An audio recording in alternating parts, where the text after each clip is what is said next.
back to Billy Baker Fieldhouse here in St. Paul. We got Senior East and Sam with us here on the interview for Senior Parents Night. Easton, how you doing? Well, I'm doing all right. I'm missing school for an interview. I bet every day. Okay. Yeah, and lunch too. Hey, what's your future plans? I heard maybe you've signed on somewhere. Yeah, I'm going to Fort Scott to play football. I haven't really picked what I'm going to major in yet. I'm going to try and get GEDs and maybe go on somewhere else. What valuable lesson have you learned or you want to pass along to the younger generation through your student athlete career? Definitely, if you want to be good at something, you got to put in the work. Waking up to go to the weight room every morning at 6:45, you got to be there and you got to work hard every day, or else you're not going to be very good at anything. Yeah, Easton, I know you had quite a big family. Is there anything you want to shout out to the family as you go out here on Sunday night? Family, community, anyone? Yeah, definitely my family. How everybody supports me. Both sides of the family. Just getting into inside. There are almost every game. There's at least one person from every side of the family at every single game, and it's something not a lot of people get to experience, and it's a great experience for me.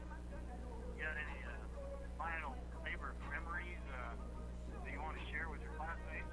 Well, definitely playing football with all my buddies. Every night you get to step on the football field or on the basketball court with your friends is a great night for anybody. Having a great experience with all of them. Winning football games, winning basketball games, there's not much, you can't ask for much more. We sure enjoyed watching Easton. Wish you all the best in the future, and appreciate you taking time to talk to us. Well, thank you guys for having me. Well, welcome in. We got Chase Bradshaw Sr. with us here on Senior Parents Night. How you doing, Chase? I'm doing pretty good. How are you guys doing? We're doing real good. Thank you very much. I'm going to ask you a few questions here on Senior Parents Night. Not tests, so you're not going to fuck it, Chase. I'm all right. I'm doing all right. You got anything you want to pass on to the younger generation on what you've learned throughout the years as being a student athlete here at St. Paul?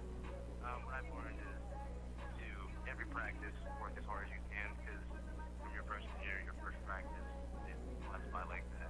Your senior year, you'll be graduating, and you don't want to be a college student thinking, did I really give it all in high school sports? Yeah, it brings up the beat, Chase. Tradition's kind of a big thing in St. Paul and football, basketball, any as far as student athletes. Is that part of what gets you through practice or what's fun in practice to be able to help the younger underclassmen? Oh yeah, absolutely. As much as I succeeded throughout my high school career, I want those kids to do the exact thing that what my class did, or past classes as well. Yes. What are some of the things, over the course of your career, Chase, that you remember, fun times, good memories, or something like that? Definitely the state championship my sophomore year. As much as I didn't play, still pretty memory. It really gave me fuel for my junior and senior year to come out and dominate. That's where we wanted to make it, but we didn't. Really. But yeah, definitely in basketball, those close games, overtimes and whatnot. Those are all good memories that I'll never forget. Yeah, you guys have been fun to watch. Kind of unique situation, I guess. A little bit different anyway. You twin brother there, Chandler. So has that been a lot more competitive for you in between the two of you? Kind of talk about, just for a minute, how it's been playing with your brother like. I wouldn't. It's just kind of like having a brother. Every practice, we go through the same stuff, and you can talk after practice what we need to work on or what we did wrong. Stuff. Yeah, but it's weird, kind of seeing the same person out there. Yeah, sometimes it makes it hard on us too. We're trying to figure out which one of you is on the court, especially. Thank goodness they put numbers on. That's right, because they have numbers. Any final thoughts? Anything you want to share? Shout out to your folks, your parents, or family, anyone? I would just like to say thank you to them for all the time they spent for me and money with camps and whatnot. It really means a lot.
is incredible, you know. And then I mean, our grades, we've all been great on keeping up on our grades, you know. I was venture saving in here above 3.0 GPA, you know, and it's just kind of incredible what we've been able to accomplish for a class of 13 kids.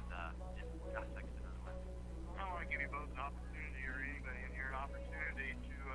I know it's Faye's not the best in the world, but Coach Wattrick, for instance, the real team coach, has spent a lot of time with you boys between football and basketball over the last 4 years for you, and Coach Tuck, you know, basketball for your girls, you're a volleyball coach. What do you guys want to say to your coaches, or what?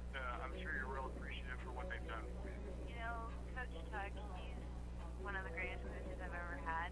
He really puts his time and effort. He puts his whole heart into everything he does with our team. And, you know, he's not like most coaches. He really cares for us as if we're one of his own daughters. And so, you know, I just like to thank him for the effort he's given us. And I'm sure you guys can say the same with Coach Wattrick. Yeah, he's great. I know Coach Wattrick, the hard work Coach Wattrick's put in, given all of us guys, I know memories that'll last a lifetime, and that we'll probably be telling our kids about here in 20 years, or however far, you know, we made it to the state championship in football and everything. He's given us, you know, what he's given us goes so far beyond the sports world. It's incredible, you know, and that's something that, you know, I can't thank him enough for, and I know these guys are going to thank him enough for it. It's incredible. Yeah, they're definitely underpaid for what they do. And from Mike and I's standpoint in closing, we want to tell you guys, all you girls and boys, that it's just been a pure joy watching you over the years, as it is every year. And we're just as proud of you as your parents and family community is. We want to know that down the stretch, we want you to know that the regionals, upstate, play, we wish you all the best in the world. And as you graduate from St. Paul High School, we wish you good luck. Yeah, good luck with your watching. Thank you guys so much.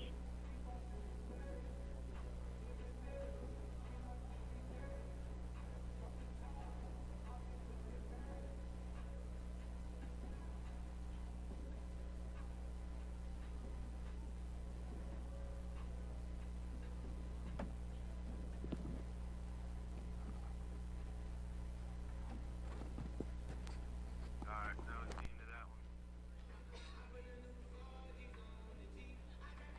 You there? Yep. Did you say it's done? Yeah, it's finished up. All right. We're ready whenever you are.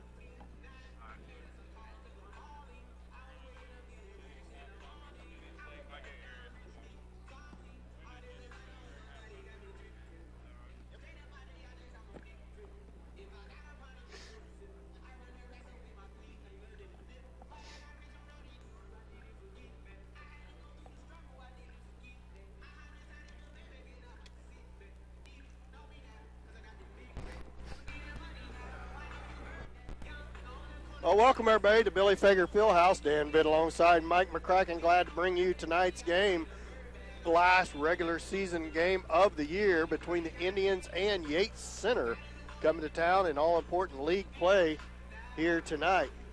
The Indians already wrapped up the league championship, boys and girls, so exciting time Tuesday night as they have both wrapped up the league championship, Mike. Yeah, big night here at St. Paul. It's always is every year at senior night. You know, we always look forward to that. And excuse me, it's a lot of fun for the parents, the grandparents all come out, and the school comes out to, you know, show their support and their recognition of the seniors for the time and effort and everything that's gone into their careers. And I hope everybody enjoyed, you know, the little pregame show that we had. We had a chance yesterday to take them to the station, sit down and visit with them individually. And I know you and I went with them. That was a lot of fun for both of us, and hopefully the seniors enjoyed that. Hope everyone enjoyed hearing that. But it is a special night, and it's just, you know, a great night. It's a great way to end the year, having the last game at home so these seniors can close out their careers here. You bet. It makes Mike and I very proud to take them kids over there, not to take the kids over there, but just knowing that they're good kids. They've had a great career, had a great senior class, great senior leadership here at St. Paul this year. You know, it's just pretty impressive to listen to them young men and young women talk about the careers here as Indians at St. Paul, and then what the future brings for them, Mike. Yeah, it sure is. And, you know, they got a lot of things going on after school, too, and this is definitely by no means the end, but we go through it every year, and it's always enjoyable to watch and see after they get out of here what they go on to do, and then watching the next group come up, because that's the other thing, you know, the underclassmen, it's a special night for them as well, because they kind of get to send off the seniors and then get ready to take that mantle on themselves for leadership. Looking forward to next year. And there's undoubtedly these seniors are going to be successful, and no matter what they do, they're not only productive in the sports arena, but also academically done real well as a class, and just very proud of them as well as their parents and Mike and I, as well as all the alumni here at St. Paul High School. We're going to go ahead and take a 1-minute timeout for the national anthem. We'll be back after this 1-minute timeout.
Very nice job by the St. Paul Junior. Oops.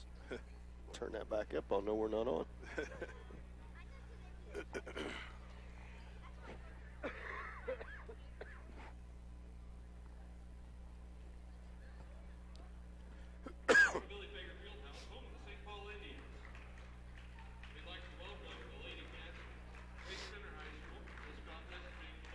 Let me do introductions.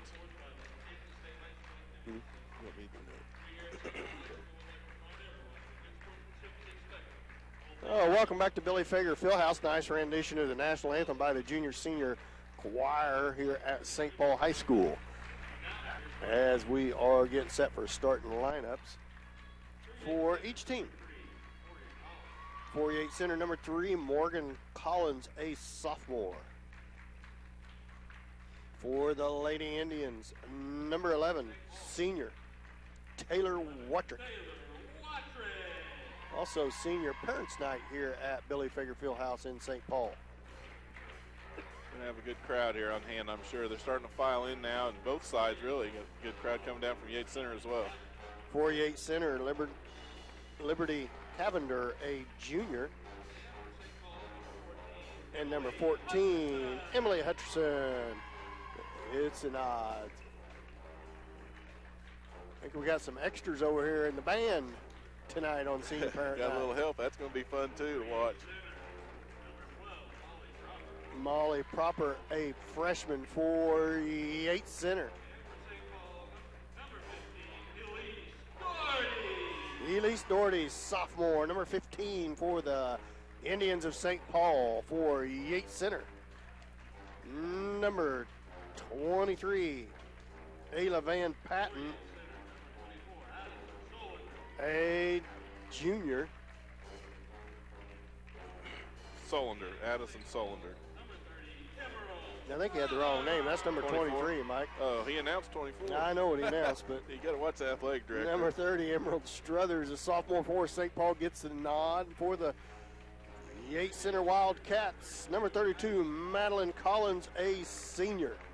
And last but not least, number 33, senior Katie Coons gets the starts for the Lady Indians. I'm going to let Mike do the play-by-play tonight. I'm fighting one heck of a cold, and I don't want to cough in the microphone all night long. So I appreciate that. We're going to give it a shot, Dan. I won't be able to keep people updated near like you do, but we'll give it a shot and see what happens. I'll make sure you back me up, and if I drop the ball, you pick it up and run with it. All right. So I'll let you know every mistake you make. We'll Mike. run through there, see what we can. do our best at it. So as we get started here, Lady Indians get some last-minute words from Coach Tuck. You know, it's a special night for coaches too, Dan, on senior night. Coach Tuck always a little bit bittersweet for him because he really works hard all through these girls' career through high school, and even partly works with them in a little bit in junior high, and it's really something for him too on senior night. I know it's a special time for him and the senior girls. Katie Coombs out there going to get things started. She's lined up against Molly Proper for the opening tip as both teams ready to go. We're almost underway here. Exciting night here at Billy Fager Fieldhouse. Last game of the regular season, Mike. Yeah, ball's up in the air, tipped out of bounds. So Yates Center will take possession. I think Katie Coombs last one to touch it before it went out. Going to be inbounded there by number 23, Ayla Van Patten. See which way the possession arrow is going to go. Officials talking to the scores table now, going to get it switched over. So next possession will go to St. Paul. I don't know that I've ever seen that, Mike. That tip went out of bounds. Nobody really had possession of it, but they're going to call it possession to St. Paul, and then so the out of bounds goes to Yates Center. Yeah, called off Coombs, I think, but the shot put up there by Yates Center, that was Van Patten. It was partially blocked. St. Paul comes down with it, and they'll get the ball the first time here on offense. Katie Coombs shooting one from the right wing. A three-pointer, it's in there, good. Katie's on the board with 3 points for St. Paul. Good start for Katie. Yates Center bringing the ball in, gets this full-court man-to-man defense. St. Paul pressing, got him trapped out in the corner. That is number 3, Collins, out there. She's got pressure put on by Hutcherson. Throws against Hutcherson's leg and gets it out of bounds for the 5-second call. So it'll be Yates Center ball from the far side. Van Patten out there. She's going to put the ball in bounds now. Gets it into Collins in the backcourt. She's across midcourt. Now guarded out front by Hutcherson. She reverses going towards the left side now. Kicks it out to the left wing to Cavender. Cavender looking inside for someone, but it's knocked away by Watrick. Cavender gets it back, dribbling back out to the top of the key. She's tripped. Actually, she wasn't tripped. She tripped and fell, but she was called for the travel. So turnover on the Lady Wildcats. Taylor Watrick inbound the ball to Emily Hutcherson. Back to Watrick now. She'll bring it across midcourt, get the offense started again for St. Paul. Around front to Elise Doherty. Left side now to Emily Hutcherson. She's looking at Watrick right on the baseline. Watrick wasn't ready for the pass, almost lost it there, but Hutcherson gets control of it. Out front now to Struthers. Oh, long pass, but it was kind of a lob, intercepted, taken over there on the turnover. Yates Center's got the ball, bringing it down court. That's Collins. She throws the ball out of bounds, though. It's tipped by Elise Doherty off her hand, so Yates Center will maintain possession. Number 23, Van Patten, going to bring the ball in. She gets it into Sprinkle. Sprinkle passes the ball to Proper, who brings her to the top of the key, guarded out there by Elise Doherty. She passed the ball. It's intercepted, picked off there by Taylor Watrick on the fast break. Taylor comes down with a nice, easy layup, and Taylor Watrick on the board with 2 of her own. Gets St. Paul started here, 5-0, with 6:09 left in the first quarter. Yates Center bringing the ball, trying to get it across midcourt, and they do. That's Proper, who's got it on the right wing, gets it back out top to Collins. Collins drives the lane from the free throw line. Short shot off the backboard, gets it to fall. And Yates Center on the board. St. Paul inbounds the ball, bringing it across midcourt. Watrick right side to Coombs. Back out top now to Elise Doherty at the top of the key. And she swings it around the left to Hutcherson. Cross court pass to Taylor Watrick. Long three, and it's in there. Good. Taylor Watrick hot early on here. The 2 and the 3. 5 early points for Watrick.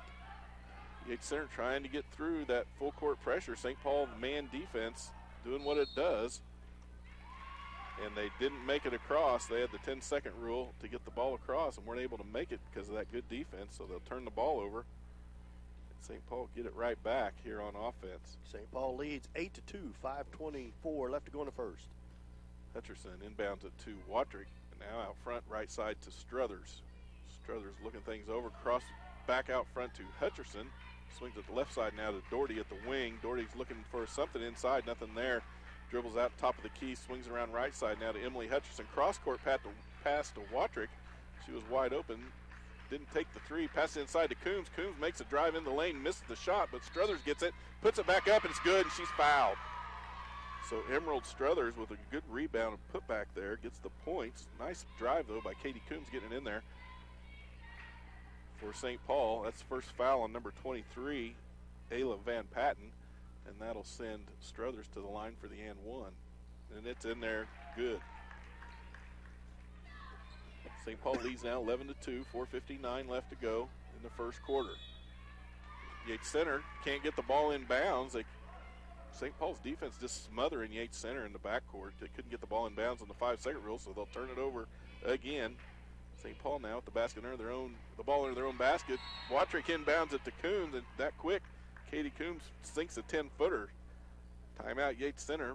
We'll take it too. It's a 30-second timeout. We'll be back in 30 seconds. You're listening to St. Paul basketball on Hot 105.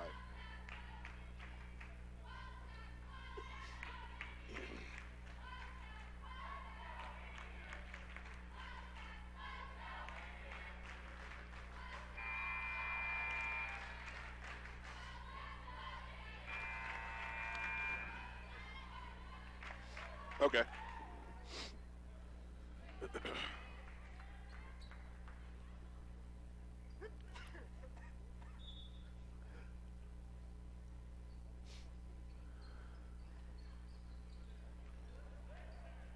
Welcome back. Billy Fager Fieldhouse, where St. Paul leads 13-2.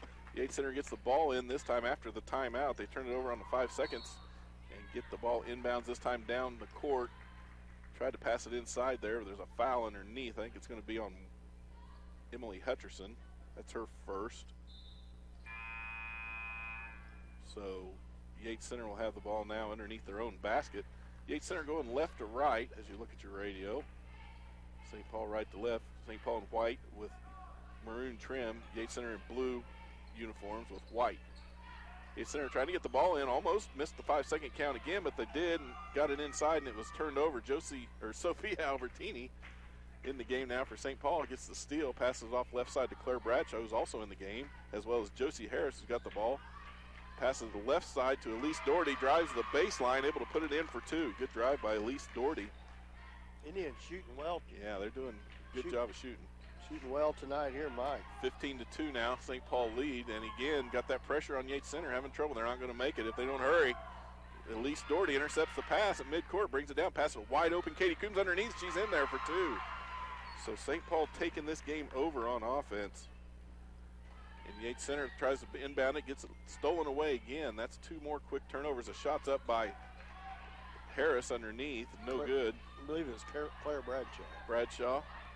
So I'm trying to get used to this, watching and trying to keep score, Dan. Yates Center got the ball now down at their own end of the court, able to get it across the midcourt line, but they dribbled the baseline. She stepped out of bounds, and they turn it over again. That's 6 turnovers I've got now for Yates Center. They just can't get anything going at all on offense, not able to hang on the ball when they do get a chance.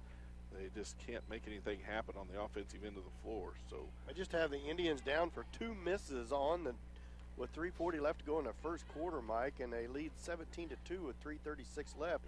And Yates Center coming out in a 3-2 zone in this ball game, kind of transitioned into a 2-1-2 as they're running that middle person to high post and low post. Yeah, St. Paul working the ball around now outside the right side. Three-pointer by Harris, no good off the rim. Katie Coombs gets the rebound, but it's knocked away. And there's a scrum underneath the basket, a foul called underneath there. We'll see who it's going to go on. It's going to be on Cavender for Yates Center. Her and Sophia Albertini in there scrapping around for the ball underneath the basket. Doherty comes out as well as Coombs. So you've got Claire Bradshaw, Emerald Struthers, Josie Harris, Sophia Albertini, and Emily Hutcherson on the floor for St. Paul.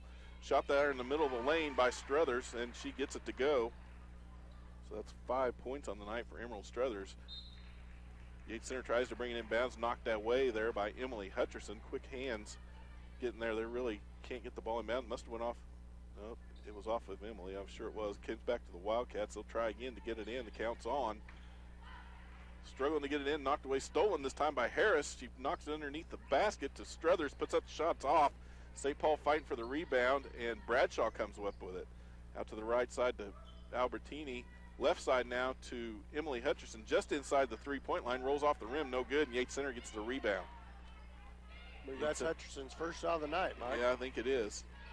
So Yates Center with the ball now. He got it across midcourt this time, but there counts on underneath, the pass underneath to Westerman, who's in the game.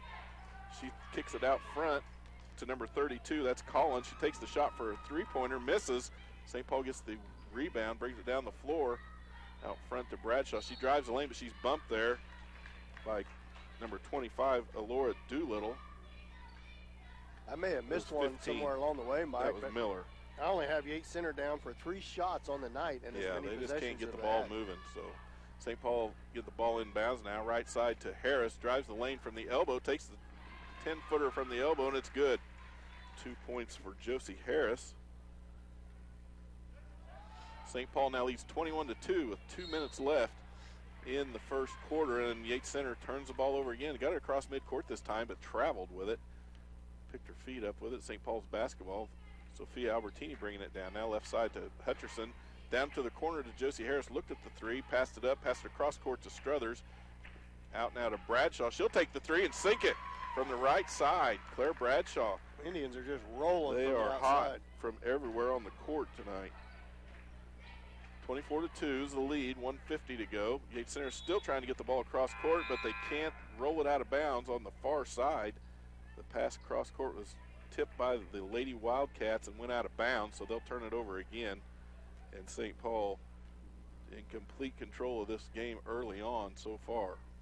Albertini across midcourt, now passes it to the left side to Struthers, down to the corner to Bradshaw. She's driving in towards the basket, goes up for the shot. It's off the front of the rim, no good.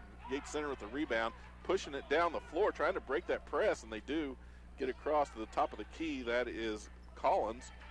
Kicks it out there to Miller. Miller's having some trouble getting around. Number 3, Collins, the other Collins. They got Morgan Collins and Madeline Collins, both on the floor for Yates Center. Number 3 and number 32. Watrick, Coombs, and Doherty back into the ball game for Bradshaw, Harris, and Albertini. Tough rotation. Coach Tuck keeping fresh legs on the floor, really making Yates Center work. They get the ball in bounds now. That's Madeline Collins. She dribbled the baseline, backs out behind the three-point line, puts up the 3, rattles in, rattles out. Coombs with the rebound. Fast break now. Nice pass. Struthers to Elise Doherty, puts up the shot, but she's fouled. Couldn't get it to go. Yeah, good transition game there. Elise put the shot up, but she was hit as she did. The foul on number 32, Madeline Collins. It'll be her first. So Yates Center now with 4 team fouls. 1 team foul for St. Paul. Elise Doherty's first free throw is up and through there. She'll line up for the second. Shots up and good. 26-2 now. St. Paul lead. Minute and 9 seconds to go. The first quarter. Yates Center gets the ball across midcourt. St. Paul's backed off a little bit on that press now, giving Yates Center a chance to get the ball at least to the offensive end of the floor. Trapped down in the corner now. Out front to Miller, Kaylin Miller. She passes off to Madeline Collins. Dribbles around the left side looking for her sister. I guess it's her sister, the other Collins, and she gets it to her on the give and go, and that is Morgan Collins. Gets the shot up on the give and go and gets another 2 points for Yates Center. 26-4, less than a minute to go, 37 seconds.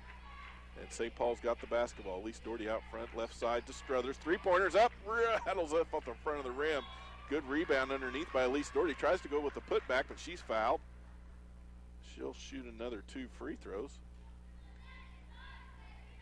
Foul is going to be on number 32. That's Madeline Collins. Should be her second.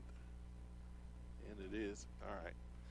And Elise Doherty, the first free throw's up and rattles in. Doherty hot from the free throw line. As St. Paul hot from all over the floor here early on. Elise Doherty, second free throw up, and it goes. So 4 for 4 from the line.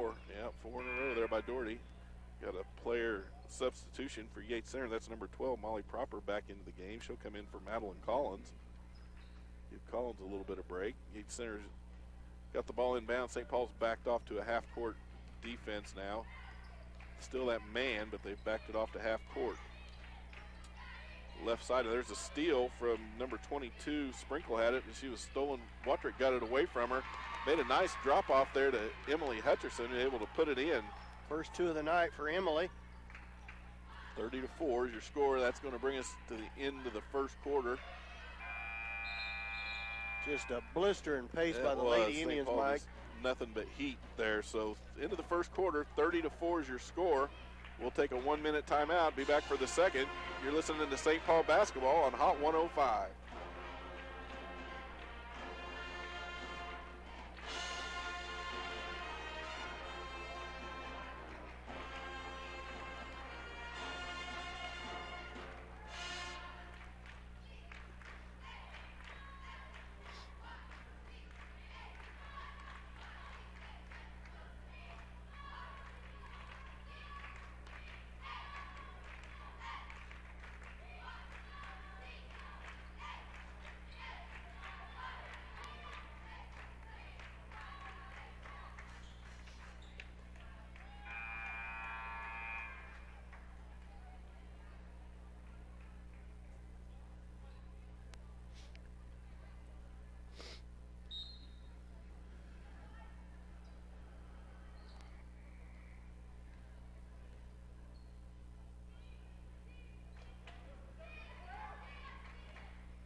Welcome back. Senior night, Billy Fager Fieldhouse, where Lady Indians in control of this one, 30-4, just underway in the second quarter. Elise Doherty, right corner, it sinks the three from way outside. All of the Lady Indians seem to be having no trouble making the basket, or the ball go through the basket tonight, Dan. There's another almost steal. Watrick comes around, almost gets the steal, but just a little too close there. She gets called for the foul on number 3, Morgan Collins, out front for Yates Center. That'd be the first foul on Watrick. Second team foul. Watrick and Hutcherson now both with one apiece. Yates Center inbounds the ball from the side. Inbounds to number 32. That's Madeline Collins. She puts it up, missed the basket. Rebound by Struthers. Brings it quickly down the front and drives all the way into the lane. Puts up the shot off the backboard. It's in for two by Struthers. Good offensive transition by St. Paul. Yates Center bringing it back again. Elise Doherty picks her up at midcourt. That's Morgan Collins with it now out front. Doherty on her. Dribbles to the left side. Looking to pass it off. She does to number 12, Molly Proper. Proper driving to the left elbow. Puts up the shots way short. It's going to bounce out of bounds and back to St. Paul. Lady Indians bringing the ball in. This will be one of the first times they've brought it in. Had to go the length of the court that I can remember, other than because of the turnovers that they're getting. But Watrick brings it up. Comes across the timeline now and looks at the free throw line, picks up her dribble, out to Bradshaw now. Bradshaw to the right elbow, drops it off to Struthers, who drives the lane, makes a nice move, but she can't get it to go on the shot. Rebound Yates Center by number 23, Van Patten. Yates Center back with the ball now, down the court. Three-point attempt by Yates Center. That's number 3, Morgan Collins. It rattles out, but Watrick quickly with the rebound down the floor, coast to coast, puts up the shot. No call, but it's off of Yates Center. As she put up the shot, the Yates Center defender stood there with her arms in the air. The ball went off of her and out of bounds, so St. Paul retained possession underneath their own basket. Watrick quick pass inside to Struthers. She was uncovered, able to put in an easy 2 for Emerald Struthers. I had the Indians shooting a blistering 58%. Yeah, that's awesome. Overall, inside and outside the arc. Yeah, that's good stuff for the Lady Indians. They are getting it done tonight. So pass now, Yates Center with the ball. Tried to pass it inside. The pass was bobbled. Shot put up there by number 3, Morgan Collins. It rattles off. Katie Coombs with the rebound, fighting for it underneath, and they'll call a jump ball. Yates Center maintain possession on the held ball. Substitutions now for St. Paul. So St. Paul on the floor now. Katie Coombs, Claire Bradshaw, Emily Hutcherson, Josie Harris, and Sophia Albertini. Inbounds pass there just barely in time for Yates Center. That's Collins with it on the left side. Trying to find some help underneath. She dishes it off to number 32, Madeline Collins. Puts up the shot. No good, but she's fouled. She'll go to the line and shoot 2. That foul's going to be on Claire Bradshaw. That'll be the first foul on Claire. Third team foul for St. Paul. Collins' first free throw hits the front of the rim, rolls to the back, and then falls through. 3 points on the night for Madeline Collins. Collins' second free throw now, up and right through there. Nothing but net on that one. St. Paul bringing the ball down the floor. Sophia Albertini's got it out front. She passes it off to Emily Hutcherson. Tried to get it on Emily breaking towards the lane, but it was just behind her. So first turnover of the night for the Lady Indians. Yates Center inbounds the ball in backcourt now. Bringing it up is Morgan Collins, guarded out front by Josie Harris. Collins tries to dribble around the left side, and she's bumped by Josie Harris. First foul on Harris. Fourth team foul now on St. Paul. 5 team fouls on Yates Center, 4 on St. Paul. 37-6 is the score. 5:36 left in the second period. Yates Center gets the ball inbounds. Out on the side, left side is Van Patten. She passes it off to number 4. That's Liberty Cavender. She's guarded out there by Albertini. Almost got the 5-second call on her. Was able to get rid of it. Pass it to Collins, who dribbled down on the baseline. She's double teamed down there by Coombs and Josie Harris. Tries to pass it away, and it's stolen by Emily Hutcherson. Goes coast to coast down through the lane. Nice move, and gets it to go. Boy, good move by Emily Hutcherson. She got the ball stolen and went the length of the court, wove through traffic there, and got it to go. Harris picks up Collins out front now on defense. Oh, Hutcherson almost with another steal, but gets it out front now to Madeline Collins. Puts up the three-pointer. It's no good, but she's fouled, bumped into out there by Sophia Albertini. I think Sophia tripped and kind of fell into her, but got called for the foul. So Collins will go to the line and shoot 3. Collins has been the main offense for Yates Center. That is her 5th point of the night of the 7. First one's through there. 39-7 to score. 4:52 left for halftime. Collins' second shot up and through there. She'll get one more. Substitution for St. Paul Emerald Struthers comes in for Katie Coombs. Number 13, Grace Westerman in the game now for Yates Center, as well as number 15, Kaylin Miller. Third and last free throw here now on the way by Collins, and she gets it to go. 5 for 5 from the line is Collins, what I got her at. Yeah, keep her off the free throw line. St. Paul basketball, 4.5 minutes, just over 4.5 left here to halftime. Bradshaw's got it around the right baseline, thinks about driving the basket, and backs out, passes it out front to Struthers. Struthers looking for Hutcherson, going into the lane. Hutcherson wasn't ready for the pass, bounced off her leg, almost a turnover, but they got it locked up there in the jump ball on the possession arrow. It'll stay with St. Paul. Sophia Albertini under the basket, their own basket now, to bring the ball inbounds. Going to be timeout by Coach Tuck. Going to be a 30-second timeout. We'll take it here. We'll be back in 30 seconds. You're listening to St. Paul basketball on Hot 105.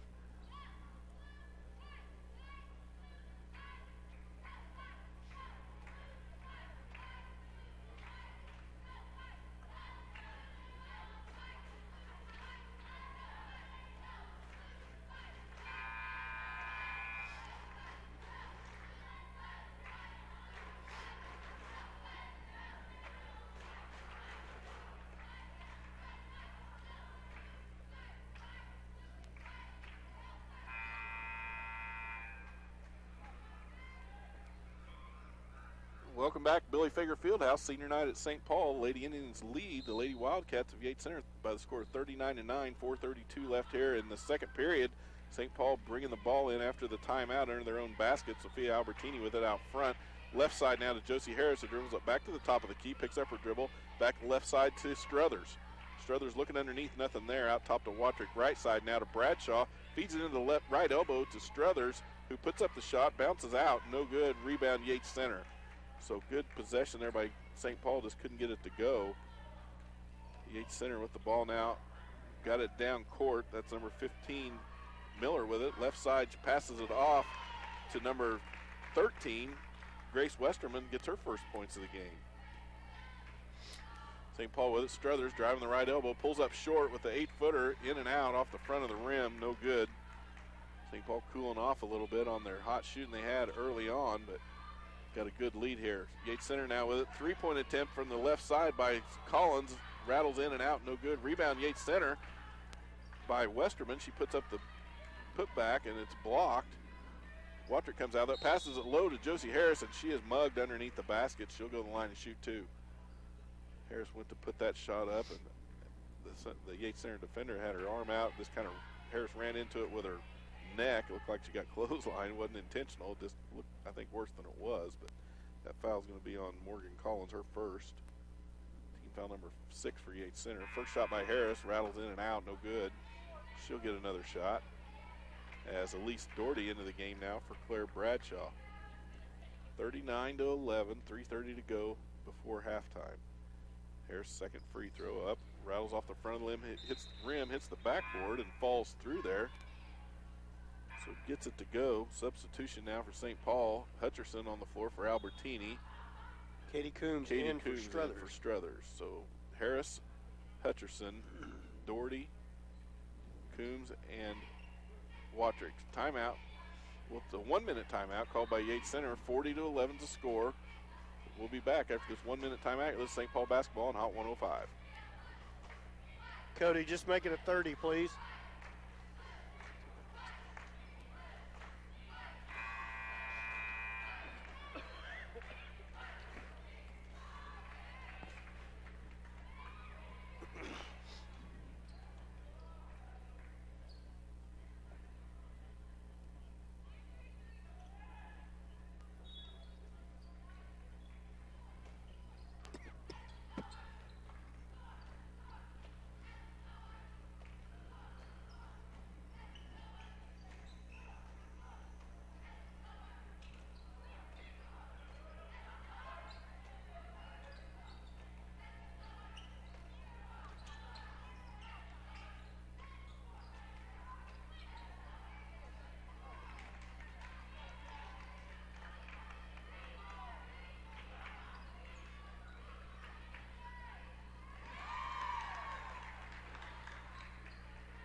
Back to action after the timeout. Yates Center with an opportunity to score, couldn't get it done, and St. Paul took the ball back down, put in one of their own by Elise Doherty, and leads now 42-11, 2:39 left. Yates Center now again with the ball, their own end of the floor. That's Miller.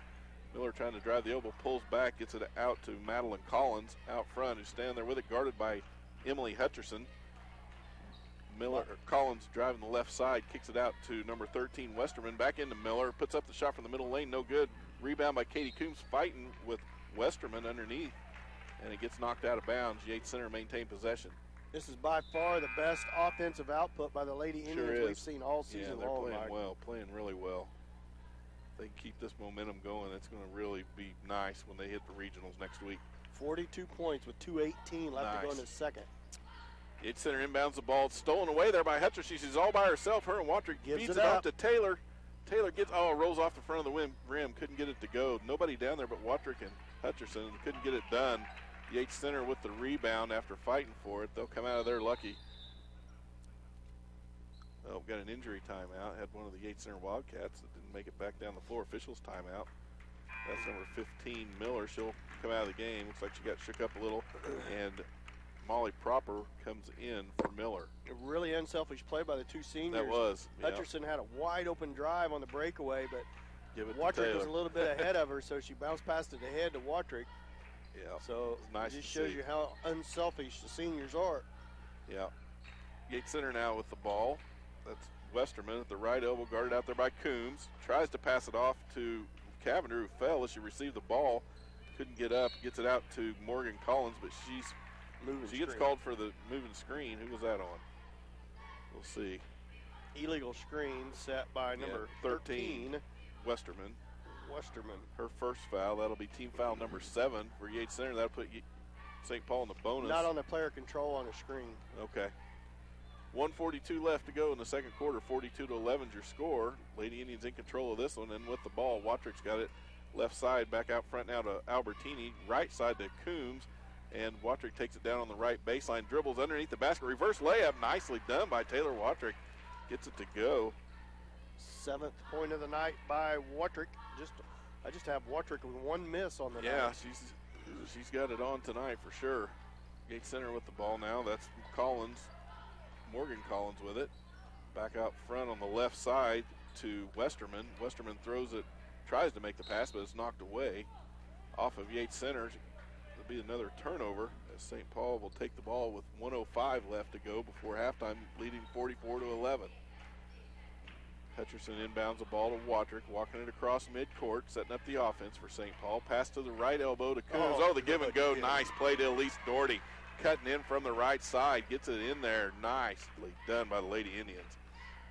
That was like threading a needle. It was. That's going to be another illegal moving screen there by the Yates Center. On Collins. She was fine until Albertini went to go past her, and she stepped out just a little bit. Yep, that'll be the third foul on Madeline Collins, who's been the main scoring threat for Yates Center, so they'll have to watch her here. 48 seconds left to go before halftime. Taylor Watrick gets the ball in from from Sophia Albertini rather. Brings it down right side now to Doherty. She dribbles around top of the key, passes off to Albertini. Around to the right side again. Emily Hutcherson gets it, but it dribbles off of her foot. 3 seconds. There's a 3-second violation underneath called, so the Indians will have their second turnover of the first half.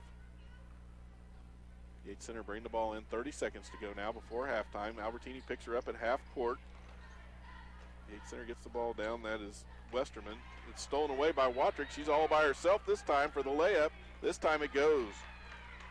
Taylor Watrick gets the steal and the layup as Yates Center tries to get out to halftime here, trailing 48-11. Almost another turnover there as Watrick dives for it. And Yates Center touched it first, so backcourt violation over and back, and another turnover for Yates Center. St. Paul has 5.5 seconds left, try to get some more points on the board. Watrick looking at it, she's trying to drive the lane, gets a Euro step up there, and she traveled with it. Drug her foot a little bit or something. The referee under the basket called her for the travel. So a good effort there by Watrick. Yates Center with 1.4 seconds left, and they'll be satisfied to get in to halftime, talk things over. So at halftime, St. Paul Lady Indians leading Yates Center by a score of 48-11. We'll be back after this 2-minute timeout. You're listening to St. Paul basketball on Hot 105.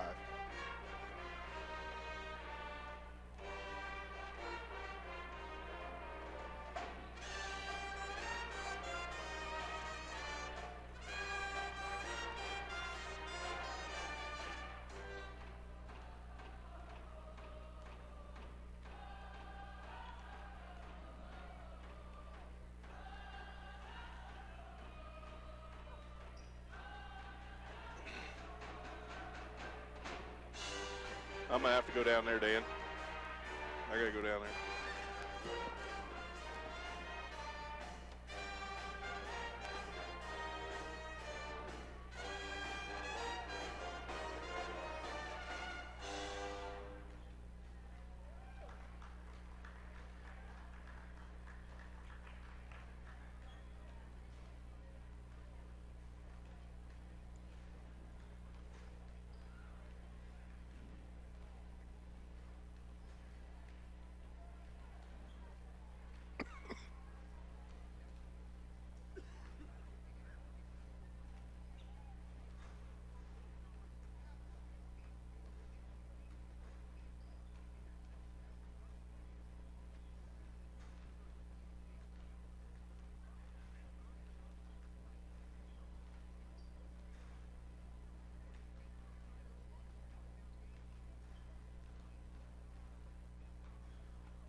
Welcome back to Billy Fager Fieldhouse here in St. Paul, Kansas. Special presentation as Mike had to go to center court. Mike and Jeff Korn, long time board members for USD 505. Mike in for 8 years, recently has got off the school board, and Jeff, I believe, over 12 years. So very special plaque presentation for them for their service to USD 505. Here at Billy Fager Fieldhouse, we are at halftime. Lady Indians lead 48-11 here at halftime. Just a blistering pace by the Lady Indians. I tell you what, if the Lady Indians can keep rolling offensively like this, they will be hard to beat by anyone. They're shooting a blistering 67% from the field, 68% from two-point land, 66% from three-point land. Congratulations to Jeff and Mike for the long-term service. Much appreciated. On the school board with the service with recently under Superintendent Dr. Bobby Williams and our principal Craig Beckshaw.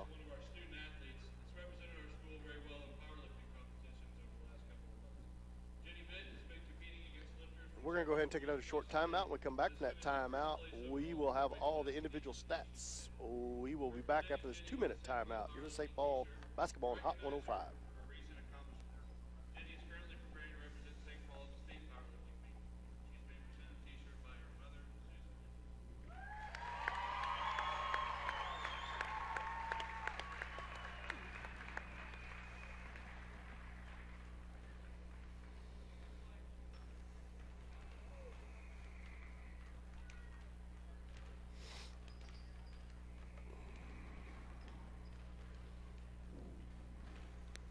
Got it.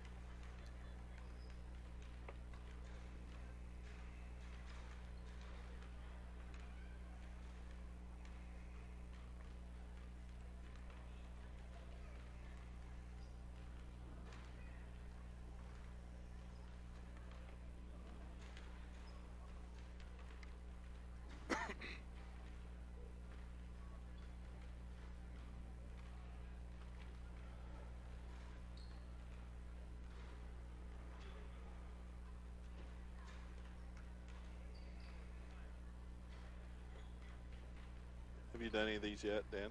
Have you done any of this? Okay, I'll get it.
Welcome back here at halftime at Billy Finger Fieldhouse, where the Lady Indians lead big 48-11 here at halftime, Mike. Yeah, looking down the stat sheet, Dan, it's just really, neat to see and good to see that the Lady Indians, it's the best stats we've seen for sure throughout the year. If you look at the shooting percentages across the board, everything over 60%, which is just unheard of.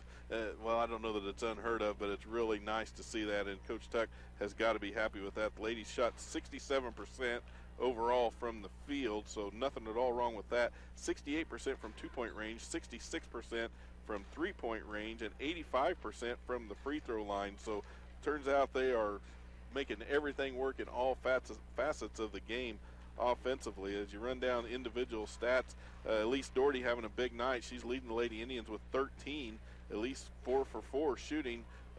She was 3 for 3 two-point range and 1 for 1. Made her 1 3-pointer, so perfect night overall for Elise Doherty. She had 13. Emerald Struthers with 9, as well as Taylor Watrick, who also had 9. Josie Harris has 3 points for the Lady Indians. Claire Bradshaw with 3. They're kind of out of order from what I'm used to seeing, Dan, so I'm a little slow. But Emily Hutcherson has 4 for the Lady Indians. She's also shooting 100%, made both of her 2-point attempts. Free throw shooting, the Lady Indians, as I mentioned, were 6 of 7 from the free throw line. Only turned the ball over 5 times. So really a good night. Now that's the big difference as well on defense, where I have the Lady Wildcats down with 10 turnovers, and I think I'm short trying to keep up with all the turnovers. That defense, especially in the first quarter, just more than the Lady Wildcats could handle. A 30-point first quarter by the Lady Indians that scored 18 in the second period to come in here at halftime with the lead of 48-11. So a really good, well-rounded game put together by the Lady Indians here in the first half. As good as we've seen, I think, Dan. Definitely as good as we've seen. We had a couple special presentations there at halftime, Mike, as Craig Sanders, longtime school board member, awarded you with a plaque for your service on the USD 505 school board, as well as Jeff Korn. We surely do appreciate it, Mike. Well, it's just part of it. You try to do what you can. Big thanks especially to, Jeff Korn really deserved it. He spent a lot more time than I did, and spent time as the board president, but it's really nice that, I was able to do that, and I know Jeff and I both enjoyed our time on the school board. Also, the other presentation, Dan, that we had during the halftime show early on was Jenny Vitt, who has really come around and kind of started her own participation. She's the only one in St. Paul, I think, that is participating in some weightlifting competition through the school and through the state, and she's done really well at that. So congratulations to Jenny Vitt. She set a meet record at her last time out. Maybe you can tell a little bit more about that, because I don't know the details. Yeah, Jenny's done well. She's went to 3 meets, won all 3 meets in her weight class. She's a freshman, so she just really got into it over the summer, and Coach Watrick told her that she needed to start competing because she could out-squat half of the football team. So, at Emporia in her weight class, she beat the squat record by 30 pounds. Yeah, that is really fantastic, and it's really neat that she, had the initiative to try and get that going on her own. So really proud of Jenny, and I hope she keeps that up, being a freshman and already doing that well. We'll look for a lot of good things coming down the road for that young lady too. And we want a special shout out and thanks to Mrs. Spieth. Made her the presentation was awarded her with a powerlifting T-shirt, official St. Paul High School Indian awesome powerlifting good T-shirt that they made in class. Mrs. Spieth started a kind of a new program where they're making signs and shirts and stuff in school. And good for them. So that's good for the kids to learn. That's really that computerized stuff is really taken on sign making and stuff. So that's another project that the school has taken on, and Mrs. Spieth. So thank you very much to her. Yeah. So if you're not here tonight, you're missing out on a lot of fun activities. We got senior night going on. We had some presentations already here at the halftime of the girls game. We'll have senior night recognition later on in between games. We've got extra members. We've got some guests as part of the band. I think some of the Pitt State University Gorilla stage band have come over and worked with our high school band. They've done that once in football season, and it looks like they came over tonight. So we got some great action going on in the band. We've got stuff going on the court. The Lady Indians are on fire in the first half, so a lot of fun going on here tonight, Dan. We'll be back with your start of your third quarter after this 1-minute timeout. You're listening to St. Paul basketball on Hot 105.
back to Billy Fager Fieldhouse. As you can hear, the old band is rocking over there tonight with Mr. Goddard. He has some connections with Pitt State, but it's a junior senior high band, also joined by some of the Pitt State band members. So always exciting time, good for the kids. Well, that keeps the kids, it gets their interest up too. So we're underway here in the second half, where Lady Indians lead 48-11, just underway now with the Lady Wildcats bringing the ball in to start the second half. They'll be at the west end of the floor. Ball's on the floor, and it's a jump ball. Possession arrow will give the ball to the Lady Indians. So again, that defense causing problems for the Lady Wildcats. St. Paul inbounds the ball. Emily Hutcherson in now to Elise Doherty. You got Emily Hutcherson, Elise Doherty, Emerald Struthers, Katie Coombs, and Taylor Wattrick on the floor for St. Paul. Wattrick's got it out front, looking for Hutcherson, who's driving into the lane, puts up the shot. She's tripped and goes to the ground, but referee says the ball was tipped. No foul called. St. Paul have the basketballs off of Yates Center. St. Paul have the basketball under their basket. Wattrick looking to throw it in, gets it to Struthers in the middle of the lane, puts up the two-point shot, and it's good. Emerald Struthers putting together a nice night herself. First points of the second half for the Lady Indians, 52-11, 7:13 to go. Across midcourt is the Lady Wildcats. That's Morgan Collins. Back around to the top of the key now, went to the right, came back to the top of the key, now to the left side. Passes it off underneath to Molly Proper. She puts up the shot, but she's fouled. Foul's going to be on number 15, Elise Doherty. That's Elise's first foul of the second half for St. Paul. None for Yates Center. Proper to the free throw line now to shoot two. First shot's up and rolls out, no good. She'll get another shot at it as she lines up looking at her second free throw. And it's up. Gets it to go. So first points of the night for Molly Proper on a free throw attempt. 6:58 left now. 50-12 is your score in favor of St. Paul. Taylor Wattrick now with it out on the right wing.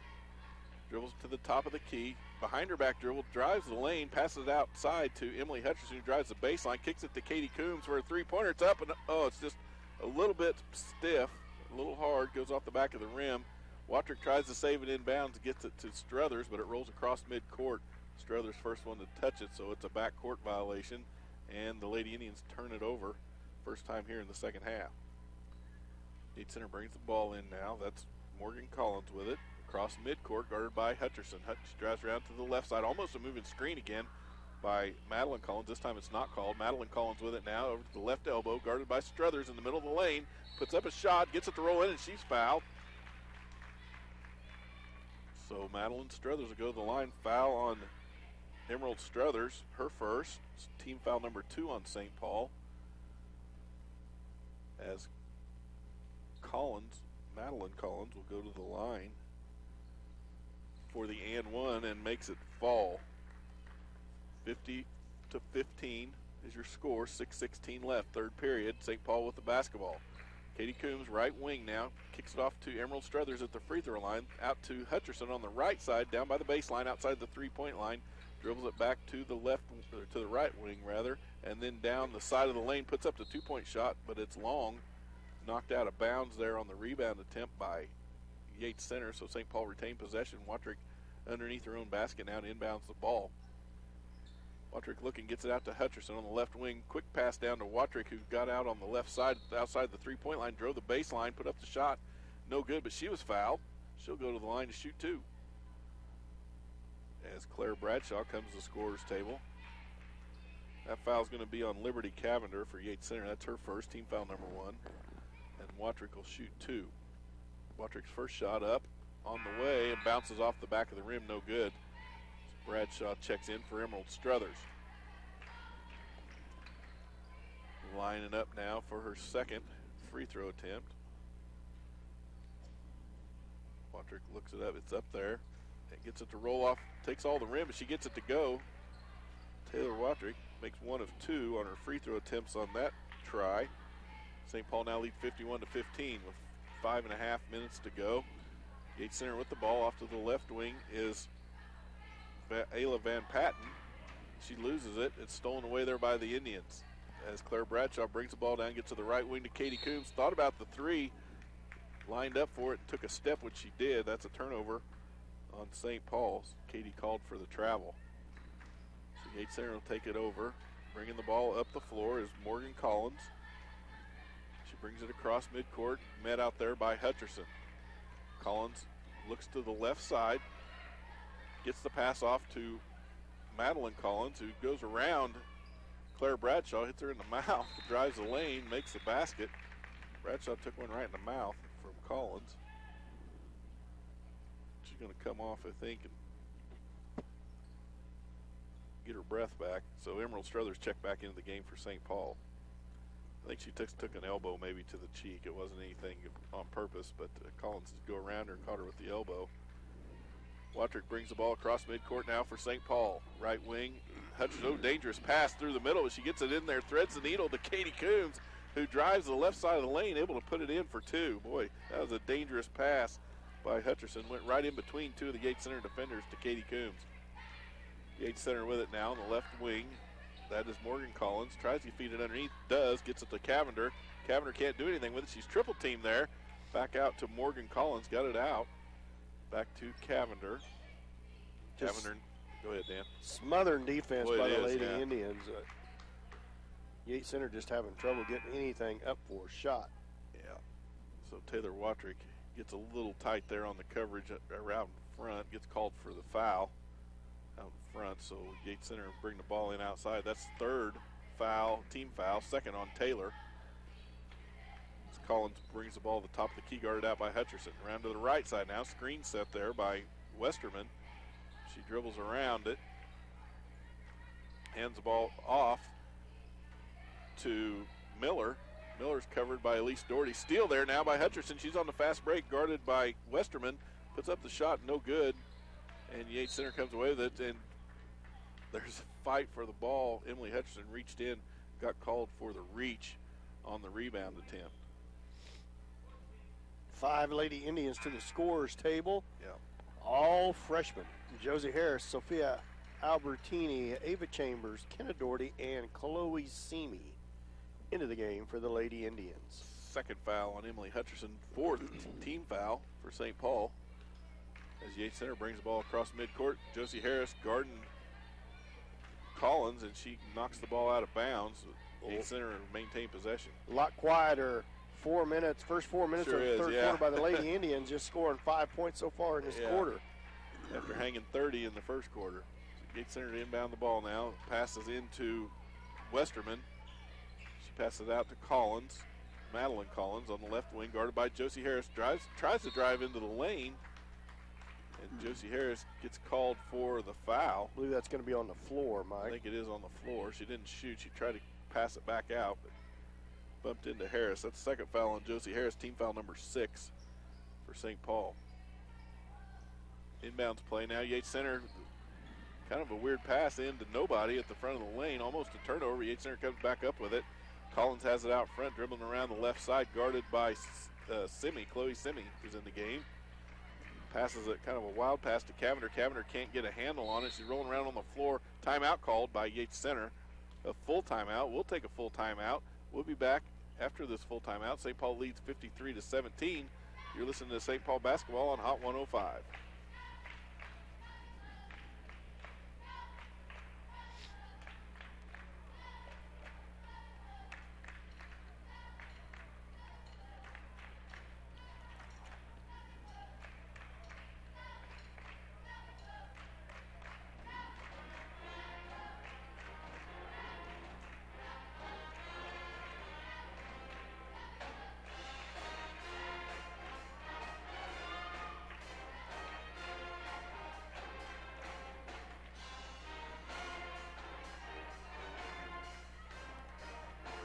Is that mine? Is that mine? You got 2 down there? Should have been 4 of them.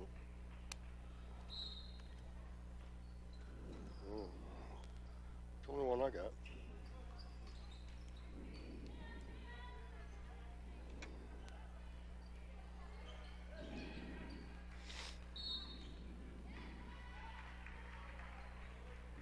Welcome back. Billy Fager Fieldhouse, senior night at St. Paul. Lady Indians lead 53-17.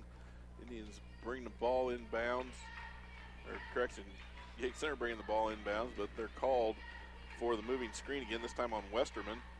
Second team foul as St. Paul brings the ball down, has possession. Josie Harris with it on the right wing. Quick feed inside to Kenna Doherty, who's in the game. She puts up the shot, can't get it to go. Yates Center rebounds and bring the ball down the floor. So young squad in there for the Lady Indians, getting some good playing time here on the varsity side, getting ready for regionals. Yates Center moving the ball around on the right side. That's Cavender with it. She tries to make the pass off to Madeline Collins. It gets tipped out of bounds by St. Paul. So Yates Center maintain possession on the far side. Collins going to bring it inbounds now, looking for someone to throw it to. The count's on. Can't find any way to get it to. Almost gets the 5 count. She finally tries to throw it into Cavender, who's standing right in front of her, but it's knocked out by Harris. So they'll try it again. This time Collins gets the ball inbounds to Morgan Collins, who drives around the left side, top of the key, dumps it off to Miller. Miller up near the free throw line, back out to Collins. Collins guarded there by Simi, tries to drive the lane, puts up the shot, guarded by Sophia Albertini. Looked like Sophia was almost, or should have probably been set. See what the call is. It's going to be on Albertini. Just not quite set enough, apparently. So Collins go to the line to shoot 2. 16 foul on the Indians, second on Albertini. First shot's up and through there for Collins. Collins is yet to miss a free throw. This is Morgan. That's Morgan, Yeah. excuse me. Sorry, that's Morgan Collins. Got Morgan and Madeline both playing a lot of time. Second shot up by Well, neither Morgan one of Collins. them has missed a free throw. No, they haven't. You're right. Collins still hasn't missed one. 53-19 to score. 2:31 left in the third quarter. St. Paul with it. Josie Harris drives the lane. Tries to put up a shot. There's a foul away from the ball, I believe. This one's going to be on Westerman. That'll be her third foul away from the ball on the floor. So 3 fouls on Westerman. St. Paul going to throw it in underneath their own basket. Third team foul on Yates Center. 6 on St. Paul here in the second half. Albertini gets it into Bradshaw on the right side. Bradshaw kicks it back to Albertini outside the three-point line. She drove the lane, took an extra step on the layup attempt, and another turnover for the Lady Indians. Yates Center, we're going to bring the ball in. Half-court pressure by Josie Harris, going to meet Collins out front. Now top of the key over the right side, swings it down low to Westerman. And they're going to get called for the moving screen again. It's like the 6th moving screen on Yates Center tonight. That was on number 15, Miller. So 4th team foul on Yates Center. St. Paul's basketball. Sophia Albertini at the top of the key. Drives the right side of the lane. Pitches it out to Bradshaw, who drives down the lane. Looks back to Albertini, who's making the cut through. Puts up a nice layup, and it's good. Sophia Albertini on the scoreboard for St. Paul. 55-19, 1:53 left, third quarter. Simi comes to the table to check in when they get a chance. As Collins tries to drive the left side, she's bumped out there by Bradshaw. So second foul on Claire Bradshaw, 7th team foul as Chloe Simi checks into the game for Kenna Doherty. That'll send Morgan Collins back to the free throw line as St. Paul, or Yates Center now has the bonus with 17 fouls on St. Paul. Collins' first free throw. It's up and through there. She'll line up for her second. So Lady Indians in the second half here committed a few more fouls. It's still third quarter, 1:45 left. Collins' second free throw up, and she gets it to go as well. A little bit, like you said, Dan, slower pace here in the second half for sure from what we saw them on fire in the first quarter, but also these young girls getting some good playing time. Lady Indians now have the ball working the weave out in front. Simi has it, passing it off to Claire Bradshaw. Now to the right side, Josie Harris. She's going to drive towards the basket, put the shot up, and she's fouled, so she'll get to go to the line and shoot 2. Foul's going to be on number 15, Miller. That'll be her third foul. Team foul number 6 for the Wildcats. as Josie Harris, first free throw attempts up, rolls in and rolls out. No good. She'll get another shot at it. 55-21, 1:29 left, third quarter. Josie Harris, second free throw shot up and gets this one to fall. Wildcats bring the ball in now. That's Morgan Collins bringing it down towards midcourt, met out there in front by Bradshaw. Collins with it, dribbles to the left side. Oh, it's a screen set up there by Westerman. Collision with Bradshaw, nothing called. Collins tries to kick it off now to Westerman, and she's guarded by Ava Chambers, who's in the game for St. Paul. Westerman drives toward the basket, and she's fouled by Sophia Albertini as she went up for the layup from the left side. So Ava Chambers, Chloe Simi, Sophia Albertini, Claire Bradshaw, and Josie Harris in for St. Paul as Westerman goes to the line to shoot twos. Gets her first one up and through there. It's good. 18 fouls on St. Paul, 5 on Yates Center. Third personal foul on Sophia Albertini. Second free throw is up and good for Westerman. Indians have the ball now. Lady Indians. Sophia Albertini drives all the way down into the lane, pulls up short, takes a bunny hop shot, and gets it to fall. Nice move by Sophia Albertini.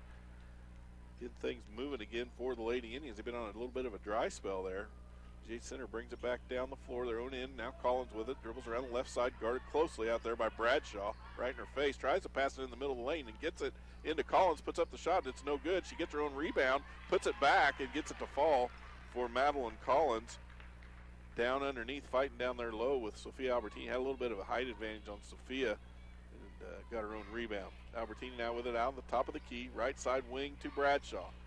Out front again to Harris on the rotation. Left side to Simi, who dribbles down low on the left side, picks up her dribble, and passes it off to Albertini. That's going to go in the backcourt and out of bounds. Turnover on the Lady Indians. I got 14 on the night for Madeline Collins. Yeah, she's really been the scoring most of the points, if almost all of the points for Yates Center. Yates Center trying to bring the ball in now. That is Westerman. She gets it into Morgan Collins, who drives the middle of the lane, pulls up the free throw line with a 12-footer. Can't get it to go. Rebound by Sophia Albertini, who's playing tough underneath. She tries to dribble out, lose the ball, stolen back by Collins, and puts up another layup. Can't get it to go. Albertini fights for the rebound and gets it. I think the foul's going to go on to Collins for the reach. We'll see. St. Paul lined up like they're going to get the ball, and it is. It's on Westerman with the reach. So sixth shot at the buzzer by Josie Harris falls short into the third quarter. St. Paul leads 58-25. We'll be back after this 1-minute timeout. You're listening to St. Paul basketball on Hot 105.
Welcome back, senior night. Finishing this one up. Fourth quarter now just underway here at Billy Fager Fieldhouse. St. Paul Lady Indians lead by a score of 58-25 as they bring the ball inbounds from the far side. Kenna Doherty has it now out front for the Indians. Right side to Ava Chambers. She drills up the right elbow, looking for Sophia Albertini, who tries to dribble through, takes a hard fall as she was trying to step her way through towards the basket. Got called for the travel. So turnover on St. Paul as the Wildcats bring the ball in. Collins has it midcourt, met out there by Sophia Albertini. Playing a good second half here. She's screened off by the other Collins. Sophia comes around the backside and kind of takes a swipe at Collins as she took the shot. Collins going to get 2, and Sophia is going to get, I think, her 4th foul. And it is the 4th foul on Sophia Albertini. 9 team fouls now on St. Paul, 6 for Yates Center. As, oh, it's, okay, yeah, they're going to count the basket and give her the and 1, so she'll get 1 free throw shot. 58-27, 7 minutes to go. Clock's running now in the 4th quarter. Free throw's good. And the Lady Indians bring the ball up the floor. Kenna Doherty left side to Josie Harris. She brings it back to the top of the key, passes it off to Sophia Albertini in the left wing. Sophia drives to the left elbow, passes it out front to Ava Chambers. Coming down the right side of the lane, picks up her dribble and kicks it out to Harris, who drives the baseline, puts up the shot from underneath. Nice move, can't get it to fall. Gets her own rebound, put back no good. And a fight underneath with Yates Center coming out with it. Madeline Collins on the fast break against, guarded there by Harris. Harris reached in and committed the foul as Collins went to the floor. So that's going to be a foul on Josie Harris. Should be her 3rd. Team foul number 10 for St. Paul. And that will put Madeline Collins at the free throw line. Collins' first one up and off the front of the rim, no good. She'll shoot 1 more. First miss of the night from the line. Yates Center been shooting. Give them a chance to shoot free throws, they can make them for sure. Collins' second free throw is up, and it's through there. 58-29, 5:50 to go in the game. Kenna Doherty across midcourt, passes it off left wing to Josie Harris. Harris around back to the top of the key, looking left now to Chloe Simi. Simi looks inside, drives down low, outside to Kenna Doherty, who flips it out to Albertini, who drives the left side of the lane, puts up a shot from outside, high off the glass, no good. Rebound Yates Center. Didn't have a good look at the basket, but Yates Center bringing the ball. That's Collins at the top of the key, looking for someone, gets it off to Molly Proper. Oh, on the give and go, gets it inside to Liberty Cavender, but good defense by the Indians to stop her under the basket. However, not before a foul is called on Josie Harris. That'll be 4 on Harris as well. So Harris and Albertini both with 4 fouls. Double bonus now for Yates Center rest of the way. First free throw's up and good by Liberty Cavender. 58-30, 4:52 left. Running clock here in the 4th quarter. St. Paul leads by 28. Second free throw up and rattles home for Cavender. Lady Indians inbound the ball. Kenna Doherty into Sophia Albertini. She brings the ball across midcourt. Looking to the right, kicks it off to Chloe Simi. Simi guarded there by Proper. Drives around to the top of the key. Dishes it off to Josie Harris. Harris trying to penetrate the lane, gets to the free throw line, gets it to Ava Chambers down on the right block. Chambers with the dribble and the turn and shot. Rattles off, no good. Rebound Yates Center as they push the ball down the floor. Now slow things down. That's Collins at midcourt, guarded by Sophia Albertini. Collins down to the left side. Albertini right on her. Tries to feed it off inside to Madeline Collins, and it's Collins fell down. The pass was no good, and St. Paul got possession of it on the turnover. Josie Harris tried to put up the shot. She drove in on the left side of the lane, tried to put up the shot. Looked like she might have got fouled, but the ball didn't go very high. It was blocked. She got her own rebound and was able to put the ball up and in there, bringing the score to 60-31 now. 30-second timeout by the Lady Wildcats of Yates Center. We'll take it. We'll be back in 30 seconds. You're listening to St. Paul basketball on Hot 105.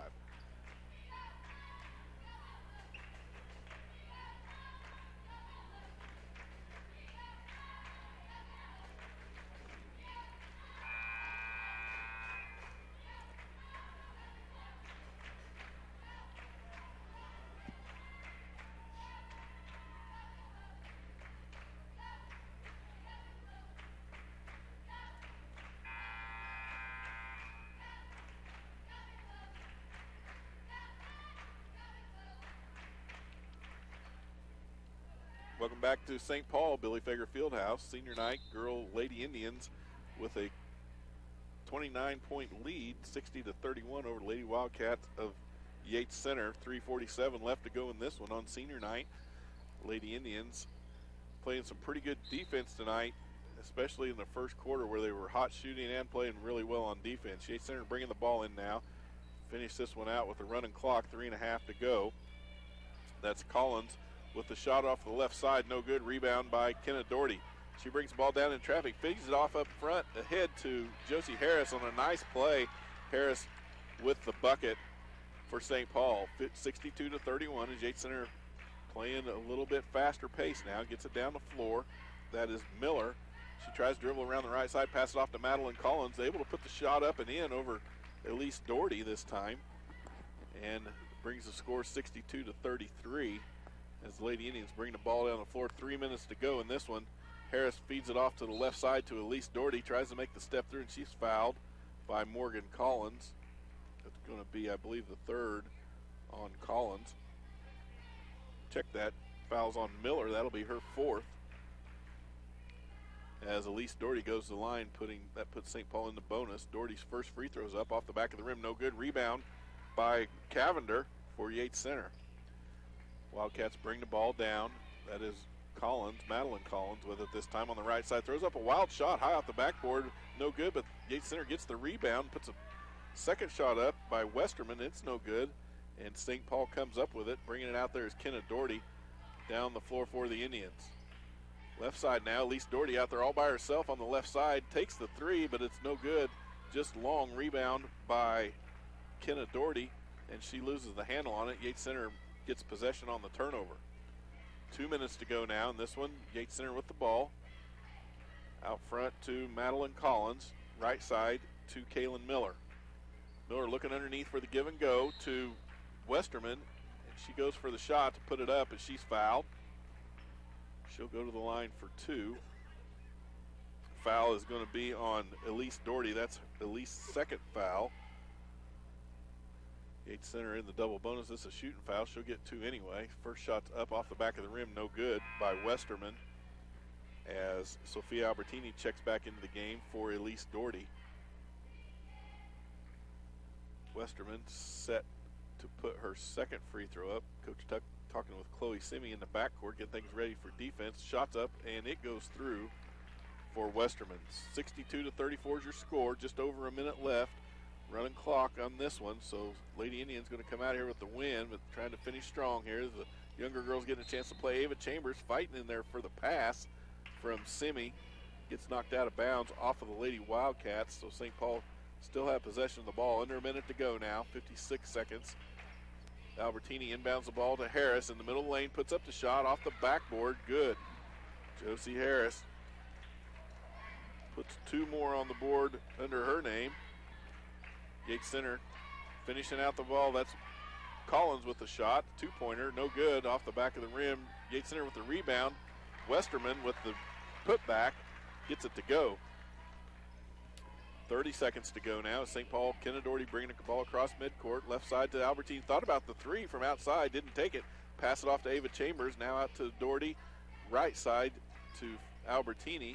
Cross-court pass to Harris. Harris looking at the block, drives to the left block, and she's fouled as she goes up for the shot with 12 seconds to go. We'll see if they get this off.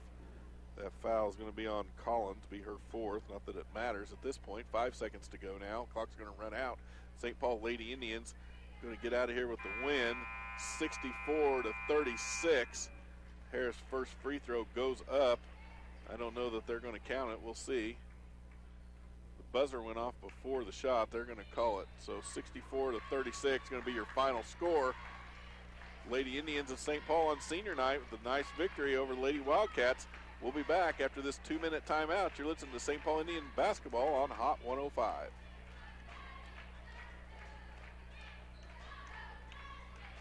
Yeah, they said don't count it, and then they put it up there. So.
Welcome back, Billy Fager Fieldhouse here. St. Paul Lady Indians with the first game of the night, putting away a nice victory against Yates Center. The final score of 65-36.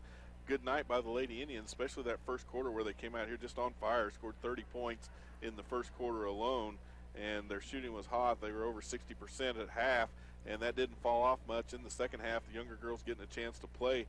Just a really good night on the basketball court by the Lady Indians, Dan. Undefeated league champions is the St. Paul Lady Indians, Mike. Yeah, so they're going to get the presentation. Are they going to give them the presentation of the league trophy? Oh, it's senior night. It's so senior night here in between games. But a great game put together by the Lady Indians, Mike. Probably the best offensively sure in the first half we've seen all year long. Ended up shooting 57% on the night. Still just an awesome second half, and had that running clock in the third quarter. So awful good. Let's just go ahead and run down stats, Mike. That's what I was going to say. Why don't we go ahead and get the stats out of the way, and we'll let senior night go on here. So leading scorer for St. Paul, Elise Doherty. She did a really good job tonight with 13. Emerald Struthers had 11, and so did Josie Harris coming in off the bench with 11 points. Katie Coombs with 9. Taylor Watrick also had 10 points for the Lady Indians. Emily Hutcherson with 4. Claire Bradshaw had 3. Sophia Albertini with 4 for the Lady Indians. So spread the scoring around. They had 4 Lady Indians in double-digit scoring tonight, and that's really nice to see as well.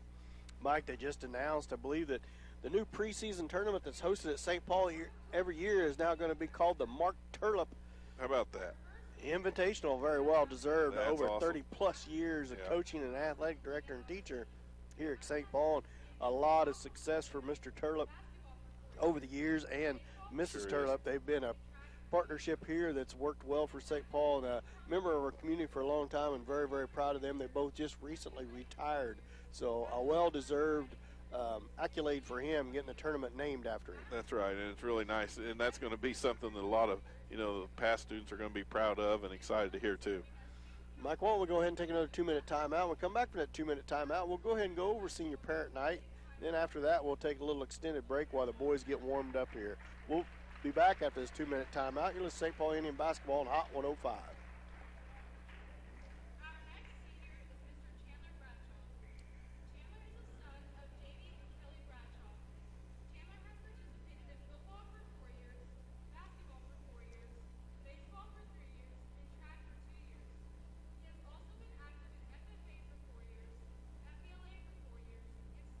You going to read through all that stuff? Are you going to read through all that? It's your deal. Sorry about that.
Welcome back to Billy Fager Fieldhouse, where St. Paul Lady Indians, after a nice victory night, we're on senior night, having the senior night recognition for all the senior boys and girls basketball players. And we're going to run down the list of seniors, and we had the nice pregame show. I hope you got to join us for that, and we did a nice interview and let all the seniors have a chance to visit with us a little bit, give us some more background about what's going on with them. But real quick here, while this is senior recognition is going on, we'll run down the list, Dan, and talk about some of the seniors for the Lady Indians. Taylor Watrick, she's the daughter of Keith and Stacy Watrick. Taylor's had a good career here at St. Paul, and she'll be moving on to play some college basketball, I know, so we had a good time talking with Taylor. Also, Emily Hutcherson, she's the daughter of Dawn Hutcherson and Jenny Hutcherson. Emily been a big part of the Lady Indians sports programs all through her high school career. And then Katie Coombs, she's the daughter of Diane Coombs and the late Scott Coombs of St. Paul. Katie's been a big part of the volleyball and basketball programs here for the St. Paul Indians all through her high school career. Also recognizing tonight the boys on the boys' side. They're having theirs as well here at the same time. Senior boys for St. Paul, Easton Dent is the son of Chris and Amanda Dent. Easton has excelled in football and basketball for the Indians. Also Caleb Lemons. Caleb's the son of Rowdy and Tisha Lemons of St. Paul. He's played basketball and been one of the strong leaders on the basketball team for St. Paul. Hayden Smith, the son of Keith and Becky Smith, played football and basketball throughout his career and ran some track for St. Paul.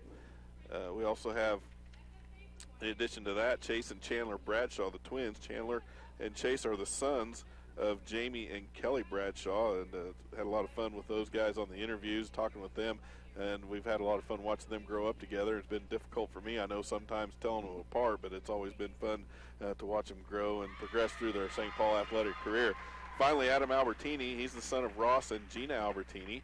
Adam graduated from St. Paul after a really big career, not only in football and basketball, track, baseball, played a lot of sports. Adam's excited. He's going on to play in the Shrine Bowl this summer, and also signed on to play football next fall for Pittsburgh State University, following his brother Anthony's footsteps. And both the Albertini boys going to be playing some football at Pitt State. So good night overall here at St. Paul on senior night. A lot of seniors doing a lot of great things, Dan. Yeah, Easton and Adam both also selected the Kansas 8-man playing the 8-man All-Star excuse game. me, to represent the East squad. Yeah. And a very big athletic career for all these seniors. A lot of success. Talked about that a little bit yesterday in the interviews. We had Adam kind of represent the class to finish out that interview, and talked about all the success all the seniors had. And he was really excited and very proud about all the accolades they have received, both on and off the fields of play and in the classroom.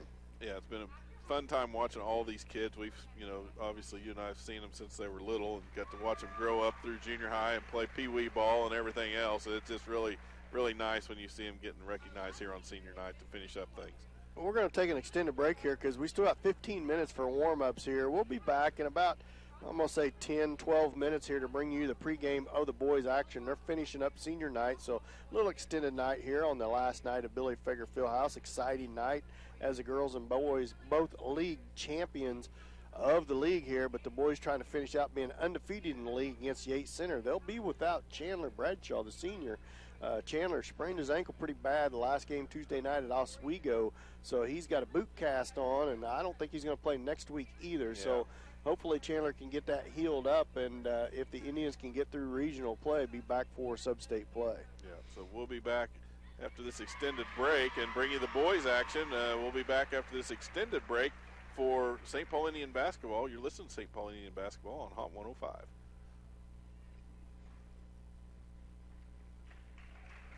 We'll holler at you here in a minute. We'll holler at you, Cody. It's going to be at least 10 or 12 minutes probably.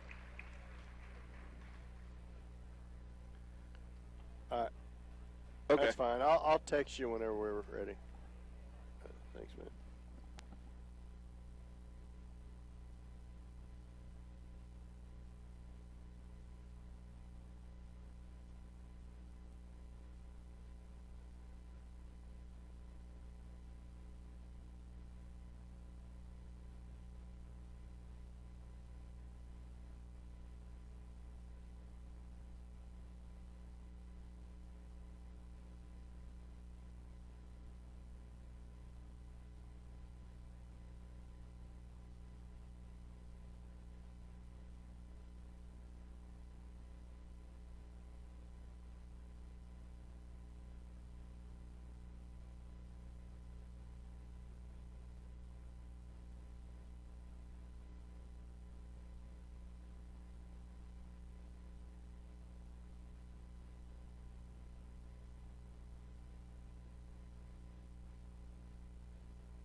Welcome back to Billy Fager Fieldhouse on senior night here in St. Paul, Kansas. It's been a big night already in a lot of different ways. St. Paul Lady Indians coming out of here with a victory. A big night for Lady Indians in double figures on scoring. So the ladies taking care of business.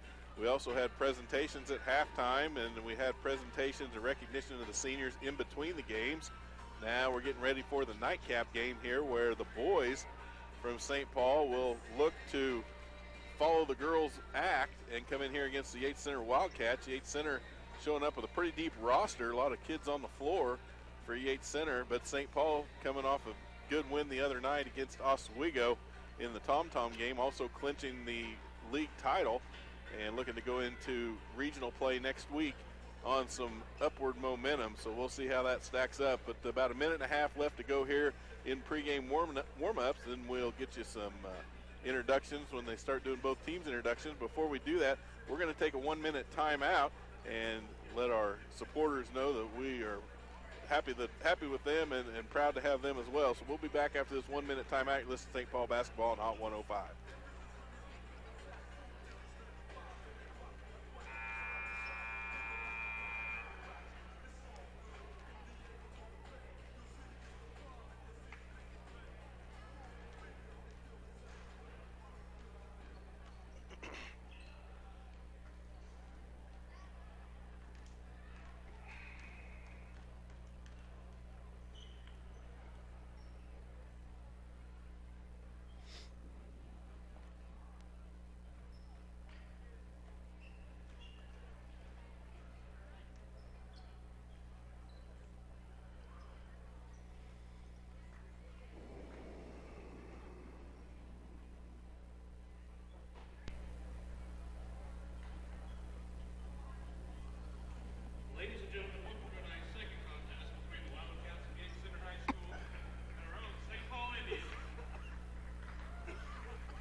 Welcome back as we get ready for the nightcap game here between the boys of St. Paul Indians and the Wildcats of Yates Center. Getting ready for team introductions here. We'll go down the introductions as they come out. Here's the starting lineups. First, for the visiting Yates Center Wildcats, would be number 5, the senior Reese Solander. For Yates Center, for St. Paul, probably start the seniors tonight. First one on the night for St. Paul is number 2, Chase Bradshaw. Chandler Bradshaw, as Dan mentioned, suffering an ankle injury against Oswego, so he's not dressed out tonight, but going to miss out seeing Chandler. Next for Yates Center, number 13, senior Caden Graham for the Wildcats. For St. Paul, number 3, Caleb Lemons, another senior, big part of the St. Paul Indian offense. You get Caleb heated up. He's dangerous from anywhere on the floor. We'll look to see how that goes for the Indians tonight. For Yates Center, number 14, senior Jamin Rice takes the floor. St. Paul, number 5, senior Hayden Smith.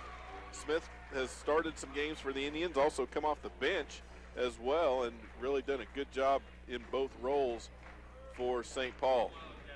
For Yates Center, number 20, Sean Hurst. He's a sophomore for the Wildcats. Senior for St. Paul, number 11, Adam Albertini. Basketball, football, baseball, all-around athlete for the St. Paul Indians. Rounding out the lineup for Yates Center, number 52, the junior Taven Smoot. And for St. Paul, the senior, number 15, Easton Dent, the inside force for the Indians. Look for him trying to feed Easton down there. Got shut down a little bit at times, depending on what defense they run. Coach Wattrick doing a good job making adjustments, though, trying to feed Easton the ball because he has such a good turnaround jump shot, turnaround hook with that left-handed shot of his. He really causes some defenses some problems. So the Indians out get some final instructions in the middle of the floor. Finishing things up here on senior night, Adam Albertini out there got his team huddled around him, giving them some last encouragement as the Indians break huddle ready to go here on senior night. Yates Center also on the floor, getting ready to line things up. We'll get this one tipped off here shortly, Dan. We got the band Band playing. We still got that rocking out over there. We got Pitt State sending over a little backup for the band. Mr. Goddard, the Pitt State graduate, coming in here this year doing a good job with the band students. It's nice to have the band going at the basketball games. So here we go. Hayden Smith set to tip it off against Sean Hurst. Get this one started. Both teams on the floor. Here's the tip. Smith tips it back to Adam Albertini. St. Paul controls the tip. Get this one going. Albertini brings the ball across midcourt off to the right side to Chase Bradshaw. Back to Albertini. Left now to Lemons. Lemons looking the defense over. Cross-court pass to Albertini down low now to Bradshaw. Albertini into the lane. Dent kicks it back out to Chase Bradshaw. The three off the back of the rim, no good. Thought Bradshaw was going to get it started there. Yates Center quickly down the court and quickly turns the ball over as number 13, Caden Graham, took an extra step. Turned the ball over to Yates Center. Albertini quickly throws the ball into Lemons.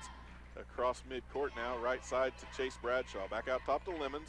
Back to Bradshaw. He's moved down low now. Feeds it into Dent with a spin move. Puts up the shot. It's rolled around the rim twice. Comes out, but he's fouled. First foul of the ball game on Yates Center. That one's going to go against number 52, Taven Smith. Taven Smoot, rather, his first. Team foul number 1. No score yet. 7:25 left. Dent's first free throw up, rolls in, and then rolls off. No good by Dent. So Dent, Bradshaw, Lemons, Albertini, and Hayden Smith on the floor. Dent's second free throw up and rattles in. It's good. First points for St. Paul. St. Paul leads 1-0. Yates Center bringing the ball down the floor. That is Graham. Feeds it down low to Rice, who drives the baseline under the basket, kicks it outside to Solander. Back up top now to Hurst. And to the right side, feeds it inside to Solander and kicks it back out. Yates Center resets offense. Rice has it. He drives the lane, kicks it out wide to Solander, takes the three, gets it to go. Yates Center leads 3-1 on the three-pointer by Sean Hurst. Adam Albertini setting up the offense now for St. Paul. Pass off to Hayden Smith, back to Albertini, back to Smith. Down low, feeding it again to Dent. Kicks it back to Albertini to Lemons around to the left side. Good ball movement by the Indians. Can't get the shot. Lemons tosses it to the right side to Albertini. He'll reset, bringing it out to the top of the key. Guarded out there by Caden Graham. Albertini dribbles around the right side. Back to Lemons, up top. Feeds it to Albertini as he cut through the middle of the lane with the 12-footer. It's good. Adam Albertini gets points on the board for St. Paul. Tied at 3 here. 6:14 to go. Yates Center with the ball. That's number 20, Hurst, and he's fouled by Caleb Lemons. First foul on Lemons. First on St. Paul. One team foul apiece now for Yates Center and St. Paul. Yates Center brings the ball in under their own basket. That's Hurst. Looking to throw it in. Counts on. Gets it in, though, to Rice on the right side. He feeds it underneath to Graham. Graham loses the handle on it. Rolls out front to Solander. Solander kicks it off left side now to Hurst. Hurst feeds it underneath. Turnover by Yates Center as Lemons comes out with it. He's on a fast break. 1 against 4. He puts up the shot. No foul called. He missed it. And Yates Center comes with the rebound. Tosses it outside. It's off Adam Albertini's hand, and Yates Center will keep possession. Quick pace here starting the game. Yates Center brings the ball in. Rice brings it across midcourt. St. Paul in a man defense. Actually kind of a 2-3 to start the game. Yates Center brings it down. Tries a little give and go inside. Shot put up there by Graham. Doesn't go. Rebound Dent. Out to Albertini. Bringing it up the floor quickly now for St. Paul as they reset. Albertini on the right side. Around front. Passes off to Lemons. Down left side low now to Bradshaw. Back out to Lemons. Lemons playing pretty deep out by the spike line. Throws it across to the right side to Albertini. He'll reset. Guarded out front there by Graham. Albertini dribbling around the left side of the key now to the wing. And looking to throw it to Chase Bradshaw, who's moved out front. Bradshaw around the right side. Back to Albertini. Now to Lemons outside the three-point line. Feed underneath the Hayden Smith. Back out to Lemons with the three. Just short. Rebound Yates Center. Yates Center bringing the ball up the floor. That's Solander over on the left side. Kicks it out front to Hurst. Hurst right side now to Smoot. Down low to Graham. Graham back out to Smoot. Smoot at the right wing, guarded by Albertini. Tries to feed it inside to number 20, Hurst. Overthrows him, goes out of bounds. Turnover on Yates Center. 55, Trent Burke checks in for Yates Center. Go ahead, Dan. Yates Center starts in a 2-3 zone to start this game also, Mike. Kind of a 1-1-3 zone. They bring a person out to pick up the point guard, bring the ball down the court. Yeah, St. Paul with the basketball now. Across midcourt, Adam Albertini, left side over to right side now to Lemons. Down to Bradshaw, back to Lemons. Lemons fakes the throw, kicks to Bradshaw down on the right baseline. Bradshaw dribbling it back around top, up to Albertini now, top of the key. Back to the right side, deep to Lemons. Lemons looking underneath, nobody there, so he kicks it out to Albertini. Back to Lemons. Lemons puts a move on, drives towards the lane, spins around, loses a handle on it, almost went out of bounds. He threw it high, back in bounds, and Albertini able to come down with it. He throws it down low to Lemons on the give and go. Back to Albertini, puts up the nice layup shot. He's bumped and no foul called. Good. St. Paul leads 5-3 as Yates Center comes down the floor with it. Feed inside to number 20, Hurst. He loses the handle, bounces out of bounds. Another turnover by Yates Center. As Albertini looks to bring the ball in now to Lemons. Lemons has got it. Gets some instructions from Coach Watrick as he walks the ball up towards midcourt. Picked up out there at midcourt by Graham. Feeds it off the right side to Chase Bradshaw. Back now to Albertini, back to Bradshaw. Bradshaw with the long three, it's up. Oh, off the back of the rim. Just a little bit hard. Nobody there to rebound for the Indians. Brought down by Hurst as Yates Center brings the ball down. Number 14 with a nice reverse layup. That's Jamin Rice. He just took advantage of the lane there and went in for the reverse layup. 5-5, tied up as the Indians now back with the ball. 3:09 to go in the first quarter. Adam Albertini, right side, takes the 20-footer, bounces off the back of the rim, no good, gets his own rebound, and has it back out front over the right side to Chase Bradshaw. Back to Albertini as he works to the left wing, down low to Lemons. Lemons takes a three, and it's in there. Good. Caleb Lemons dialing it in from the left side with the three for St. Paul. Yates Center driving down the floor now. That's Rice. Again, tries to penetrate on the right side, tries to put the layup up, but he's fouled. First foul on Chase Bradshaw. They'll send Rice to the line to shoot 2.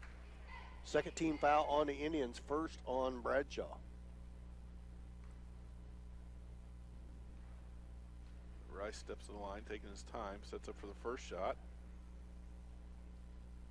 With the basketball shots up, off the back of the rim, no good. Substitution now for Yates Center. That's number 4, the senior Connor Griffith checks in for Graham.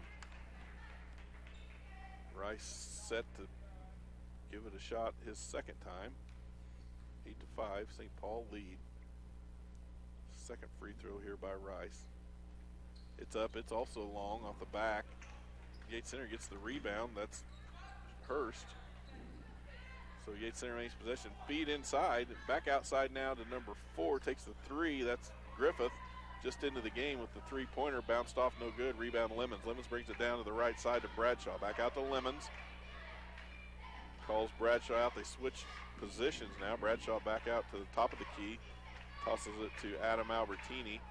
Sets up the offense. Bradshaw on the left side as well as Lemons down low. Lemons got it. Cross-court pass to Albertini to the right side.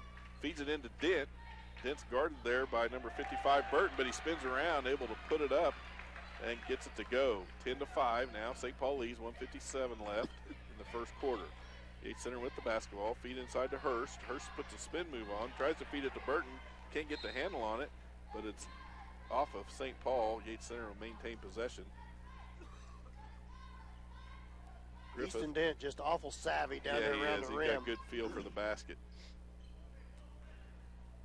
Yates Center got the ball inbounds now. That's Rice with it on the left side, setting up the offense. Drives around the right side, hands it off to number 5, Solander with a 3 off the back of the rim, no good. Rebound, Lemons one-on-one with Solander. Lemons drives the length of the floor, butts up the layup, no good. Followed though by Hayden Smith, he gets it to go. Hayden Smith, good follow there, backing Lemons up. St. Paul leading 12-5 as Rice tries to dribble the baseline, but steps out of bounds for a turnover on Yates Center. Boy, Yates Center got the ball down the court quickly, and Rice just couldn't keep himself in bounds. St. Paul basketball as Albertini brings it across midcourt now, 12-5, just over a minute left in the first quarter. Out front now to Dent, who's at the top of the key, gives it to Albertini. He takes the 3. Oh, it's just short, rolls in and out, rebound Yates Center. quick pass down now. Feed off to number 20. Gets the layup. That's Hurst. So St. Paul not getting back on defense as quickly as they should have there, giving Yates Center the opportunity. They got the ball again now, leading 12-7 with under a minute to go. Dent's got it in the middle of the lane, kicks it back out to Bradshaw on the right side. Long three by Bradshaw off the back of the rim, no good. Yates Center rebounds. St. Paul having trouble on the offensive boards a little here early on. Yates Center trying to get the ball down, 36 seconds left. A three put up, it's good. Drained there by number 5, Reese Solander, the senior. And that quick, St. Paul's lead cut to 2 now, leading 12-10.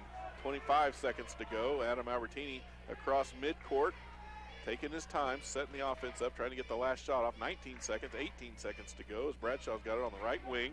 Looks down low to Lemons. Lemons looking underneath for Den. He's not there. Back out to Bradshaw. Up top to Albertini. 10 seconds to go now. As back to Bradshaw. Lemons on the right side. Feed inside Den. Out to Bradshaw. 3 seconds. Albertini with it. Tries to get one off. 1 second. Gets a shot up. It's just short off the buzzer. No good. And that'll bring us to the end of the first quarter with St. Paul leading 12-10 after 1. We'll be back in 1 minute. You're listening to St. Paul basketball on Hot 105.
Welcome back. Senior night, Billy Fager Fieldhouse, where the Indian boys lead by the score of 12-10 against Yates Center. Just underway here in the second quarter. Yates Center with the basketball. Right side out there, that's Graham. Feeds it inside now to Hurst. He drives the right side lane against Albertini. He loses a handle on it, but gets it back. Oh, I thought it was a double dribble. Albertini strips it out of his hands, though. A turnover on Yates Center. The Indians coming down the floor, setting up that offense. Lemons on it on the right side. Gets it out to Bradshaw up front. Left side now to Albertini. Off to Lemons. Cross-court pass. Lemons looking to drive the baseline. Pulls up short with the jump shot. Gets it to go. Good job, Caleb Lemons. 5 points on the night for Lemons as Yates Center quickly brings it down the floor. Number 13 drives the lane over Easton Dent. Puts up the shot. That's Graham. Gets it to fall. 14-12 now. 7:09 left to go in the second. Albertini has it feeded into the free throw line to Dent outside to the right. Now Lemons passes on the three this time. Dribbles around top of the key to Albertini. Now back down to Bradshaw. Bradshaw dribbling it back out front to Lemons. Lemons back to Bradshaw. Back and forth we go. Bradshaw looking to drive the lane. Kicks it to Albertini on the left wing. Puts up the three. It's just short off the front rim. Yates Center trying to get the rebound. I think it's going to be off Yates Center. Should be. Officials undecided. Finally make the call. St. Paul keep the basketball. Boy, St. Paul needs to get some rebounders in underneath the basket. Yeah, the Indians just shooting 38% from the field in that first quarter, Mike. 50% for two-point land, for 1 for 5 against the zone from three-point land. Outside the arc, just shooting 20%. Going to have to do better. 14-12 score. Albertini pulls up with a 10-footer. No good off the back of the rim. Yates Center rebound. 14-12, 6.5 to go before halftime. Yates Center bad pass over the head of number 32, and Lemons comes up with it, puts up the off-balance layup, but rebounds St. Paul, and they get another chance. Lemons got it again out front. They'll set things back up over to the right side of Bradshaw. Indians come out and the pressure there off of the miss, jumped in a little full-court pressure and caused turnover against Yates Center. Sure did. Lemons with it on the left side, feeds it to Albertini, pulls into the free throw lane, kicks it back out. I think, 3-second call down low is either Smith or Dent. A little bit too long in the lane, so St. Paul will turn it over on the 3-second call. Yates Center takes it over now. Still starting five, same starting five in the game for St. Paul. Yates Center doing some substitutions as they bring the ball down the floor. That's Rice with it on the left side, guarded out there by Chase Bradshaw. Rice taking it all the way into the right side of the lane. Passed on the shot, fed it off to number 32, Hurst, Peyton Hurst. Now Rice with it again at the low block, kicks it out to the left side. Three-pointer short by Solander. St. Paul with the rebounds. Chase Bradshaw, he's bumped there, no call, as Adam Albertini gets it across midcourt to Lemons. Lemons passes it off to Dent at the left side of the free throw line. Boy, nice move by Dent. Gets the shot up, but can't get it to fall. It's a good move from the lane by Easton Dent. Just couldn't get it to go, and no one there to get the rebound again for St. Paul. Yates Center's got it. That's number 20. Drives the lane, passes it off outside. Feet underneath now. Turnover. Lemons intercepts the pass. He's got 4 defenders, and him by himself. Tries to feed it down low. Bad pass, though. Yates Center picks it off. That's number 20 bringing it down the floor for Yates Center. Hurst, Sean Hurst, and he gets it to go. So St. Paul playing a little sloppy there. Timeout on the floor. It's going to be a 30-second timeout. We'll take it. We'll be back in 30 seconds. You listen to St. Paul basketball on Hot 105.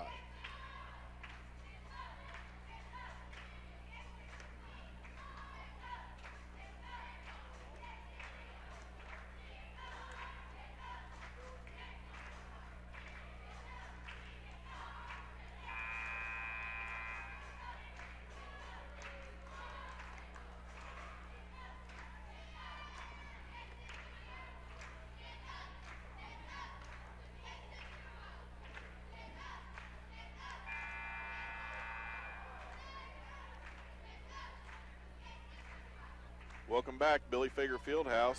4:58 left to go before halftime. St. Paul and Yates Center knotted up at 14. 2 fouls on St. Paul, 1 team foul on Yates Center, so not many fouls called here in the first half. And the Indians got their hands full here because they can't get an offensive rebound. They're getting some shots off, but no one there to back them up. Tied up here at 14. Clock's running now as Lemon brings it in. Pass it off to Albertini. Lemon's out front, now down low. Ivan Murillo in the game for St. Paul, as well as Austin O'Hara had a big night the other night against Oswego. Played really well off the bench, so O'Hara gets some playing time. Right side to Albertini, pulls up with the jump shot. This time gets it to go. Adam Albertini, 6 points on the night for Adam. Yates Center brings it back down the floor. That's Connor Griffith. He gets called for carrying the ball and turns it over. St. Paul needs to capitalize on that, bring it back down and put some points on the board. Albertini tosses it into Lemons. Lemons walks it across midcourt, back to Albertini on the left side, back to Lemons now on the right side. Lemons pulls up with the same jump shot as Albertini, gets his short, but Dent with a rebound, puts a foot back. No foul called, but he missed the shot. Almost an interception there on the pass by Lemons as Yates Center brings it down. That's Hurst with it. He takes the jump stop, puts up the shot over Dent, can't get it to fall.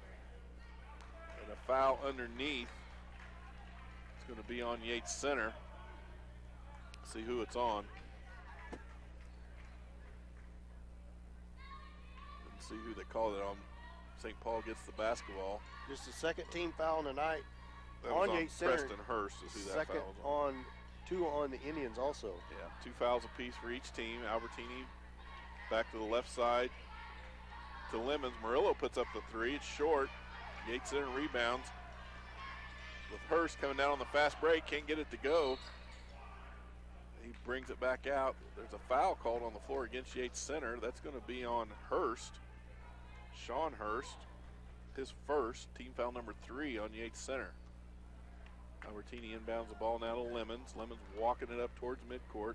Yates Center coach asking about the foul. It's away from the ball, I believe. Over to the right side now to Albertini. Cross court to Lemons. Lemons sets it up back to Albertini. Albertini looks to drive the lane. Now back to Lemons. Lemons, thought about the 3, then pulls up short, passes it off to Albertini. Feeds it to Dent down on the right block. Kicks it out to Austin O'Hara. Can't handle it. Goes out of bounds over his head. Turnover on St. Paul. So Yates Center gets their chance to get the ball back. They bring it inbounds. Walk it up to midcourt. That's Griffith. Bringing it across. Guarded out front there by O'Hara. Griffith down the middle of the lane. Boy, he took an extra step. They got him. Traveling called on Griffith. So turnover on Yates Center. Hayden Smith checks back in for Easton Dent. So you've got Caleb Lemons, Adam Albertini, Hayden Smith, Austin O'Hara, and Ivan Murillo on the floor for St. Paul. 3:08 to go, 16-14. St. Paul leads by 2. Adam Albertini drives the lane to the free throw line, kicks it to Murillo on the left side. Back out to Albertini, cross to the right to Lemons. Back to Albertini now from the left wing. 3, drains it. Adam Albertini with the 3, heating up on his shooting. We've been waiting for it. Did it the other night against Oswego, doing it again tonight. Yates Center now with the basketball. Oh, long pass over the head of everyone, goes out of bounds, so turnover on Yates Center. Trent Burton back in the game for the Wildcats. St. Paul bring the ball in down on their own end of the floor, or on Yates Center end of the floor, as Caleb Lemon walks it up towards midcourt on the left side. Passes it across court to the right to Albertini. Another 3. Oh, and he drained it. Albertini is hot from outside. Keep giving him the ball. As Yates Center comes down the floor with it, 22-14. Now the score, 2:25 left to go before halftime. Yates Center trying to stay in this one, but Albertini's trying to keep it from happening. But he gets called for a foul there on number 13, Graham. Albertini was guarding him just a little too close. Graham tried to make the move, and Albertini couldn't get out of his way. Got called for the foul. First foul on Adam. Team foul number 3. 3 apiece now for the Indians and the Wildcats. Yates Center bring the ball in bounds. That's Hurst. Looking for someone to bring it into. Counts on. Almost didn't get it in bounds. Almost fell in bounds, too. But he gets it in left side now. That's Rice out on the wing, setting up the offense. Rice drives on Chase Bradshaw. Looked like he took a step, but no call. Feeds it out front to Burton. Back into the middle to number 20. That is Hurst. But he's fouled by Murillo. Ivan Murillo. So first foul on Ivan Murillo, 4th team foul on the Indians. 2:01 to go, 22-14. St. Paul leads. Inbounds play by Yates Center. Graham's got it. Feeds it out front now to Solander, Reese Solander. Solander hands it off to Rice. Rice looking it over, going to drive the lane on Bradshaw. Stops, cut off there by Hayden Smith. Good job by Hayden. Shot put up, though, by Sean Hurst. It falls short. Rebound St. Paul as Lemons brings it down the floor quickly across midcourt. But Yates Center gets back on defense. Bradshaw out front now, right side to Albertini. Tries to get it to Hayden Smith. Smith can't handle it, and Yates Center comes away with it. Another turnover on the Indians. Yates Center, minute 27 left. Long three-pointer put up by Solander, no good, but rebound by Burton underneath, and he's stripped by Albertini. Fast break here. Chandler Bradshaw's got it. He slows things down, gives it to Lemons. Lemons not going to slow down. Feeds to Hayden Smith underneath. Nice job. Lemons fed Hayden Smith, put the shot up, and he drew the foul. Hayden Smith go to the line. The foul is on number 14, Jamin Rice. Be the first foul on Rice, team foul number 4. Hayden Smith's first free throws up and right through there. As Easton Ditt checks into the game for Murillo. Hayden Smith waiting his second. 23-14, 1:15 to go before halftime. Smith's second shot's up. Arkin shot, rolls in, rolls out. Dick gets the rebound, though. St. Paul maintained possession. Albertini with it now at the free throw line. Passes off to Lemons on the right side. Lemons pulls up with the two-pointer. Rolls out. No good. Yates Center with the rebound. 1 minute to go before half. Oh, bad pass. Albertini intercepts, and the turnover by Yates Center. So St. Paul get another chance here before halftime. Lemons has it now on the right wing. Back out top to Albertini. 51 seconds to go now. 23-14 is the St. Paul lead. As Albertini dribbles around the right side, offense rotates. Bradshaw comes out front, gets the ball on the top of the key. Feeds it back to Albertini, now right wing to Lemons. Inside to Dent, boy, he's almost fouled. Out front to Albertini, pulls up just outside the free throw line, drains the 2. Adam Albertini is hot from inside and out. St. Paul leads now 25-14, 26 seconds to go before halftime. Yates Center trying to get some points before halftime, but Albertini and the Indians not letting it happen. 14 on the night for Albertini, Mike. Yeah, he's got a good first half going. That's Rice, feeds it out to the right to Hurst. To the right side, the 3 is no good by Graham. St. Paul comes out with it. Chase Bradshaw, 6 seconds left before half. Bradshaw, got to see the clock, 3 to go. Almost threw it back court. No shot. Nobody's going to get the shot off before half. So 25-14 is your score here at halftime. St. Paul leading the Wildcats of Yates Center. We'll be back in 2 minutes. You're listening to St. Paul basketball on Hot 105.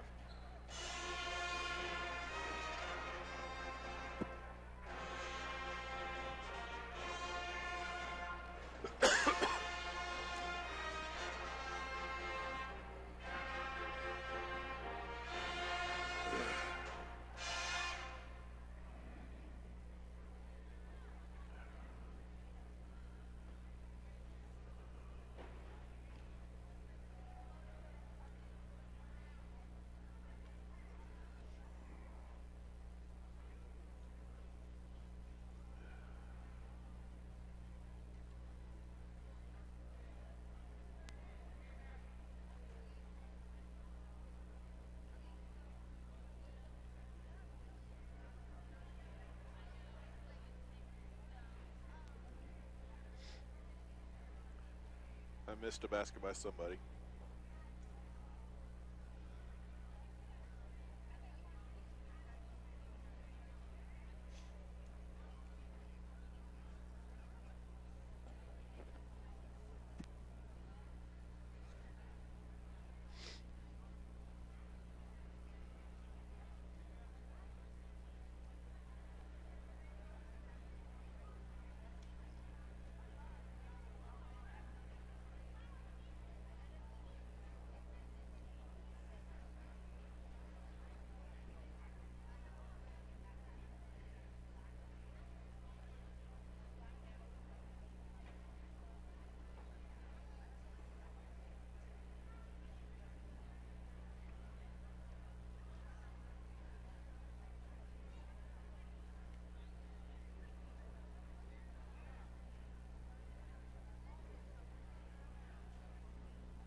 Welcome back to Billy Fager Fieldhouse. We're here at halftime of the nightcap game. The boys, St. Paul boys, lead Yates Center by the score of 25-14 in what's been a fast-paced first half.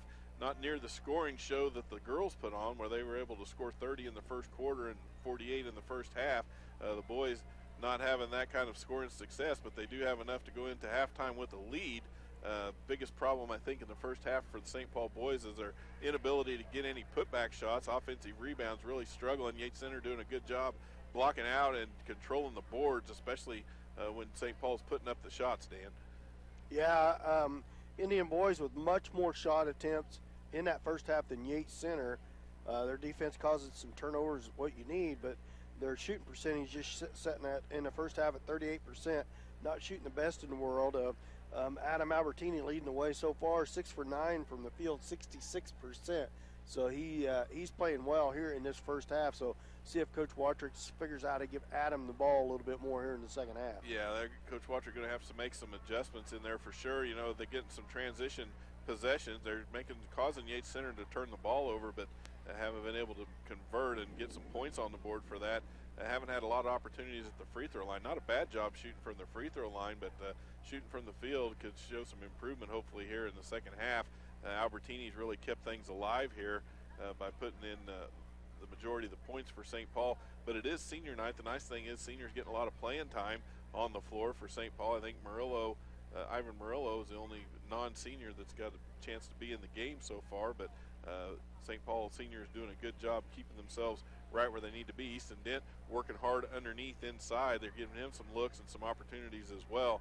But give a lot of credit to Yates Center. They're playing pretty good defense. Well, we're going to go ahead and take another break here. When we come back from this 2-minute timeout, we'll go over first half stats and talk about individual scoring and get ready for the second half.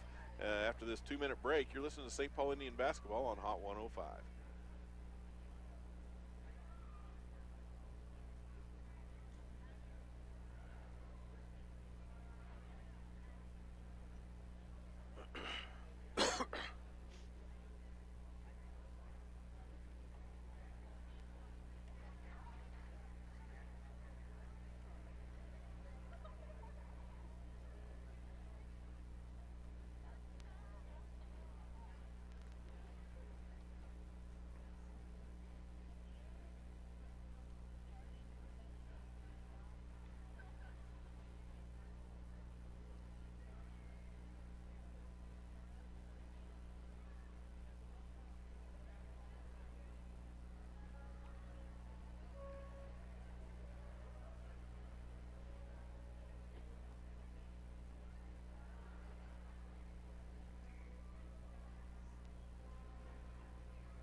Welcome back to Billy Fager Fieldhouse here at St. Paul High School. We are on senior night tonight.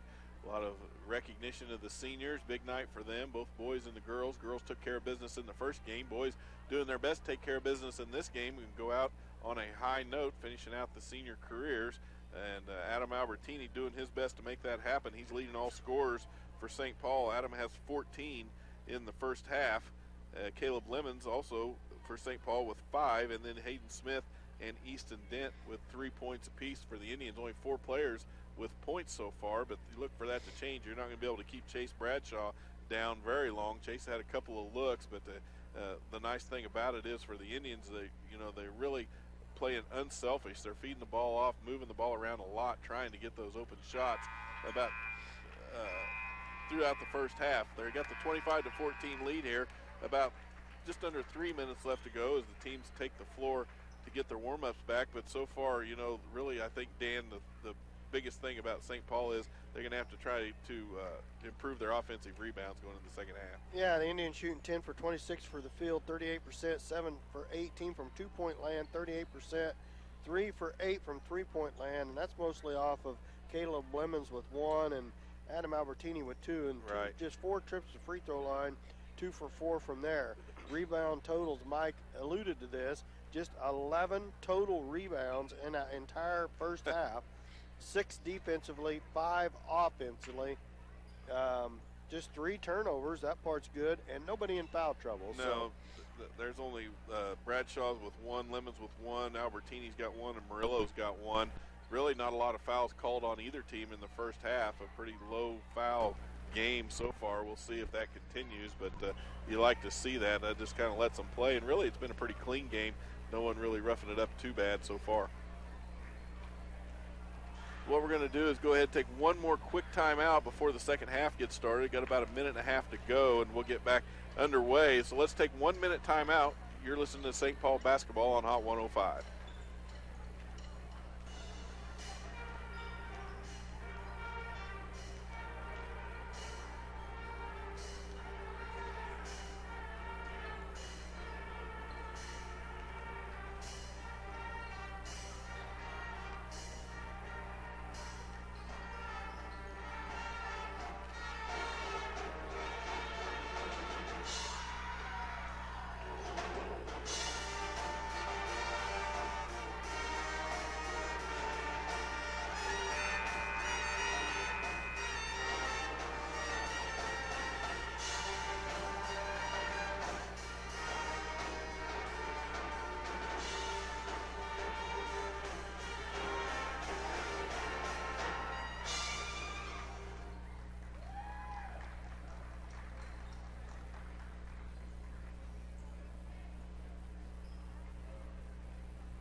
Welcome back, Billy Fager Fieldhouse, as we are ready to go here. Get this second half of boys basketball underway. St. Paul Indians lead the Yates Center Wildcats by the score of 25-14 as we get fired up and ready to go for the second half. I want to take a second to thank everyone for joining us on the live stream tonight. We got it up and running.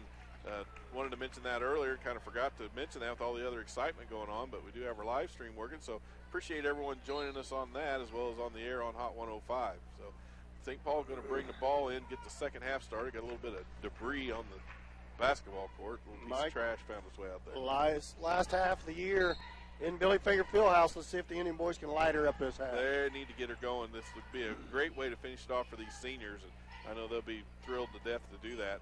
Lemons brings the ball in to Albertini. He's got it out front now, around the right side to Bradshaw. Back out front to Albertini.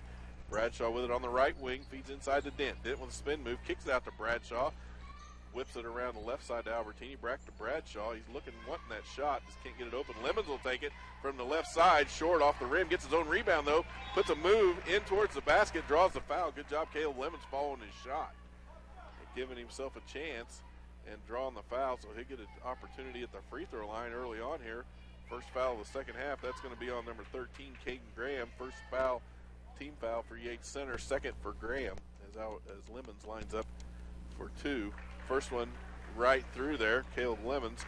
First chance at the free throw line tonight, and he makes the most of it. He'll get another opportunity now The Indians lead 26-14 with 7:31 to go. Lemon's second shot's up and rattles in there. 27-14. Yates Center bringing the ball in, bringing it up to court. St. Paul back on defense as Yates Center brings it down the floor. That's Rice out front. Rice having a pretty good first half. Awful busy for Yates Center, as well as Graham, who's got the ball now. Back to Rice on the right wing. Guarded out there by Albertini as he moves down low. Albertini, good job moving his feet. Shot inside. Oh, left a man open. Got snuck behind there. Smoot got himself open underneath and was able to put it in for Yates Center. Adam Albertini with it now. Out on the right side of the lane. Whips it around to Lemons, who's got it on the left side, to Bradshaw at the top of the key. Back to Lemons. Lemons and Bradshaw having a good time out there. You can tell that they're having fun on this last night on the floor. Cross to Albertini, drives the baseline, kicks it out to Lemons all by himself for the three. It's up. Oh, and it rolls out. No good. But Dent fights for the rebound underneath. Puts up the shot, draws a foul. Good job, Easton Dent underneath, fight for the ball. Foul there by number 5, I believe. That's on Solander. That's his first foul. Team foul number 2 for Yates Center. Dent puts his first shot, free throw up. No good. Rattles out. He'll get another shot at it. Little coaching words of encouragement by Caleb Lemon. Tell him don't worry about that one, Easton. Get this one. Did second shot up there. And, oh, just rolled right outside the rim. No good. So Easton 0 for 2 from the free throw line. Yates Center back with it now. That's drive to the lane by Hurst. No good. Rebound St. Paul. Adam Albertini streaks down the floor with it. Tries to drive the lane. Puts up the shot. He's fouled. Boy, Albertini turned on the speed there. I didn't hardly see him going down the floor. He was so fast. A foul on number 13, Graham. That's his second, third team foul on Yates Center. And none for St. Paul. Albertini's first free throw's up. Bounces around off the front, off the back, and down through there. He'll get another one. 28-14 your score. 6:29 to go in the third quarter. Albertini's second shot's up and right through there. 29-14. Yates Center yet to score here in the second half as they bring the ball up the floor. Around to the right side to Rice. Rice drives the baseline all the way underneath and tries to throw it around to Lemons, who jumped up in the air, knocked it out of bounds. So Yates Center will maintain possession underneath their own basket. Sean Hurst to throw the ball in for Yates Center. Count is on. Looking around, it's getting close. He's got to get it in. He does. Gets it out front to Caden Graham. Graham's got at the top of the key, guarded by Smith. Graham drives. Oh, he took an extra step. No call. And he got the layup to go. So 29-16 is the score. 6:09 to go as Lemons brings it across to Albertini on the right side. Oh, tried to pass it inside the lane to Dent, but he couldn't get a handle on it. Turnover as Yates Center on the fast break. That is Hurst with the layup. It's good. 29-18 now is the score. St. Paul, get back down here and get some points on offense. Don't let Yates Center get back close on this one. Cross-court pass, dangerous pass by Albertini to Chase Bradshaw. He puts up the shot, no good. No foul called, and it goes out of bounds off of Hayden Smith. Turnover on St. Paul. Jamin Rice inbounding the ball for Yates Center. He throws it into Hurst, who brings it across midcourt. Pass down low to the right to Solander, back out front to Rice at the top of the key. Rice dribbling around the right side, back to Solander. On the wing, guarded out there by Albertini. Throws it in the middle to Hurst. Hurst with the shot from the free throw line, short. Rebound, Caleb Lemons. Lemons brings the ball up the floor. He's double teamed. Slows things down, brings it across midcourt now as they set up the St. Paul offense. Over to Albertini, back to the Lemons. Down low on the right side to Hayden Smith. Oh, Smith pass was taken away there by Yates Center. Rice had it, running down the floor, but Adam Albertini stepped in front of him, took the ball away, and Coach Watrick calls a timeout. It's a full timeout, so we will take it as well. We'll be back in 1 minute. You're listening to St. Paul basketball on Hot 105.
back here at St. Paul, Billy Fager Fieldhouse. The St. Paul Indians lead by the score of 29-18 with 4:56 to go here in the third quarter.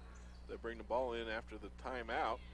St. Paul's got it moving it around the weave out front. Lemons has it on the right side. Cross-court pass to Chase Bradshaw. He pulls up to the left elbow, though. It takes a shot too hard off the back. Hayden Smith fighting for the rebound. He gets it back into Dent. They'll give it to Albertini out front. Albertini pulled up the right elbow now, and he gets it to go. And there's a foul called away from the ball underneath the basket. I think it's going to be called on St. Paul. Basket's good. The white, or the, no, it isn't. It's going to be on Yates Center. The foul is on number 20, Sean Hurst. That's his second team foul, number 4, 0 for St. Paul. St. Paul brings the ball in. Chase Bradshaw has it now out front over to Lemons. Back out to Bradshaw, top of the key, right side to Albertini. Down low to Hayden Smith. Steps towards the basket. Threw it into traffic. It's taken away there on a turnover. Yates Center with it now, bringing it down the floor.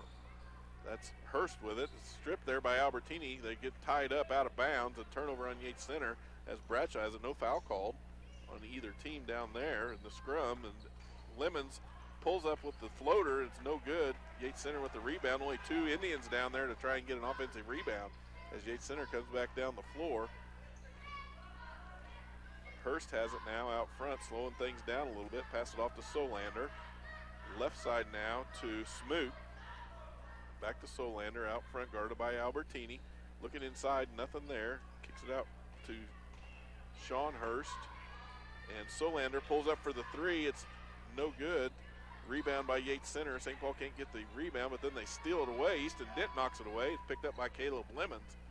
St. Paul does get the ball back. Hayden Smith with it, takes a step inside, kicks it back outside to Lemons, to Bradshaw over the left side. 3 by Albertini, bounces off, up and no good, but Hayden Smith with the rebound, throws it back in as he fell out of bounds to Yates Center, and then they promptly threw it out of bounds themselves, turned the ball back over to St. Paul. Boy, quick exchange there by both teams. Good job by Hayden Smith trying to get the ball in, but he threw it to the Yates Center player, and he tried to get it down the floor, threw it over the head of his own man, and turned it right back over. Mike, want everybody to join us for regional play starting next week at Marmonton Valley 1A. You go to regional, St. Paul girls and boys both got a bye, but the girls will play Friday at 7:30. They'll face the winner between Marmonton Valley and Leroy Southern Coffee County. If they happen to win that game, then they'll move to the Saturday final game at 6 p.m. Big night of basketball next week at regionals. Here in this one, St. Paul with it. Easton Dent with the spin around move underneath. Can't get it to go. It's rebounded by Murillo's in the game. Fighting for it underneath. Yates Center comes out with it as the score 31-18 in favor of St. Paul. Double trap down there as the Indians put the pressure on the Wildcats, but they get it across midcourt. Feed inside to Hurst. He puts up the shot, guarded by Dent. Can't get it to go. Gets his own rebound. Puts another shot up, but he's fouled that time by Murillo.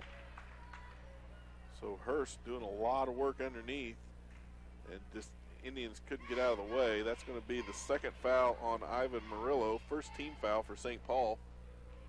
And as I alluded to, the boys also got a bye, Mike, in regional play. They'll play Thursday, 6 p.m. They'll face the winner of Chitopa and Oswego. So it may be a rematch with Oswego. Yeah. They just played Tuesday night. If they win that game, they'll play Saturday at 7:30 p.m. Hurst sinks both of his free throws. Made Murillo pay. Indians with the ball as Bradshaw brings it down now the right side back to Murillo over the left side now to Albertini on the wing.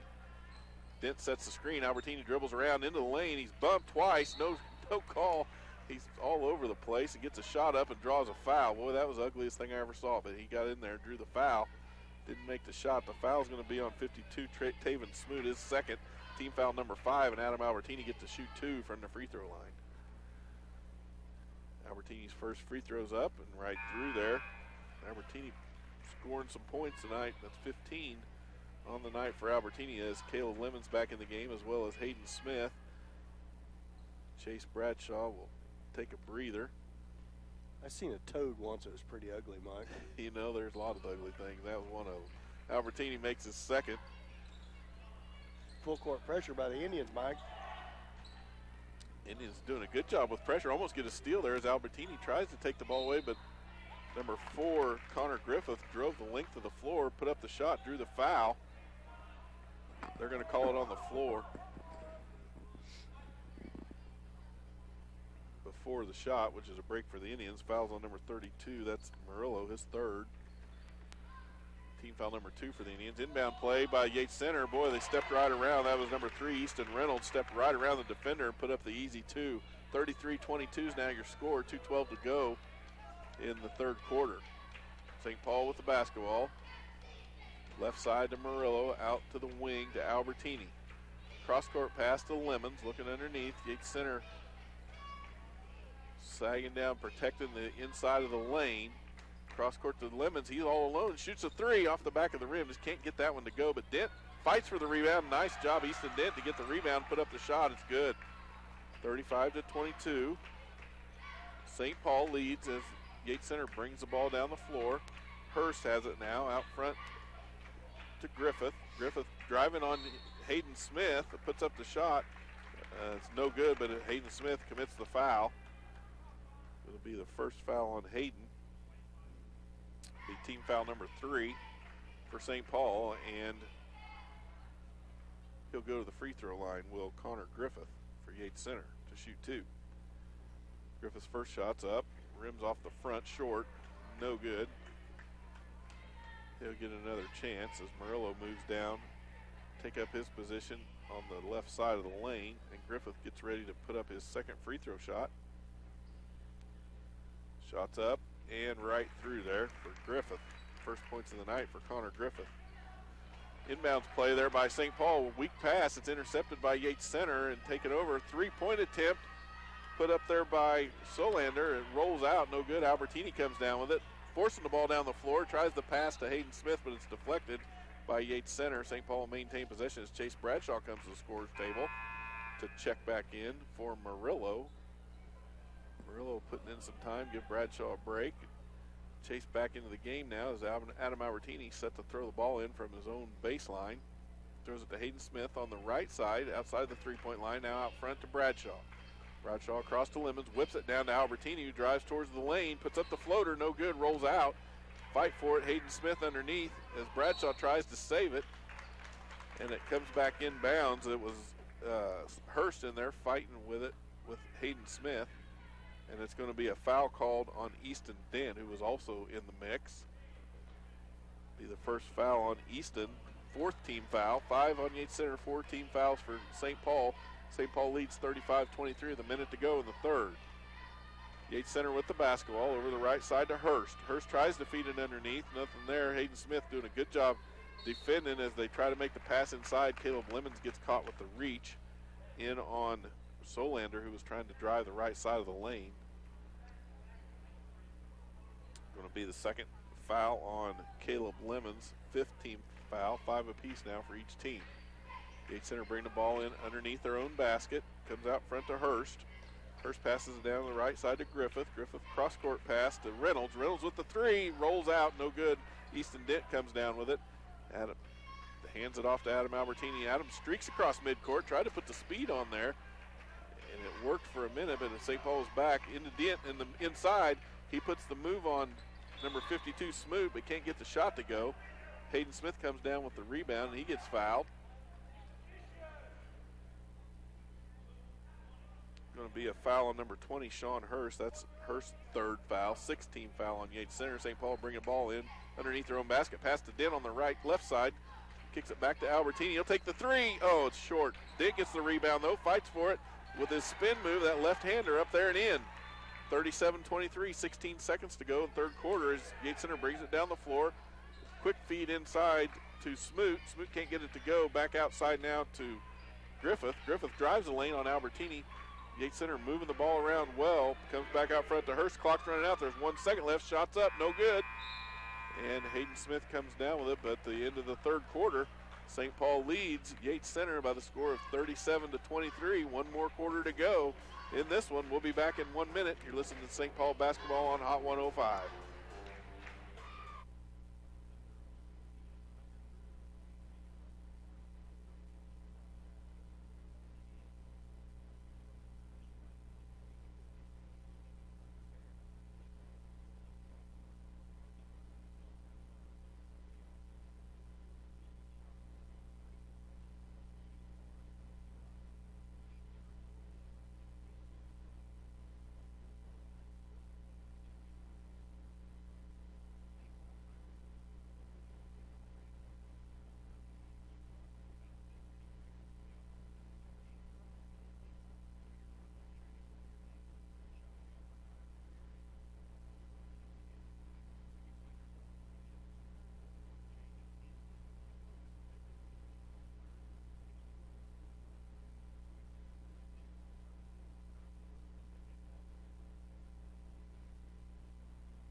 Welcome back to Billy Fager Fieldhouse, where we got 8 minutes to go, 1 quarter left for the St. Paul Indian boys to hang on this lead. They lead by the score of 37-23 against the Yates Center Wildcats. Yates Center with the ball, feed underneath there to Trent Burton, and he tries to put up the shot, but he's fouled underneath the basket by Chase Bradshaw.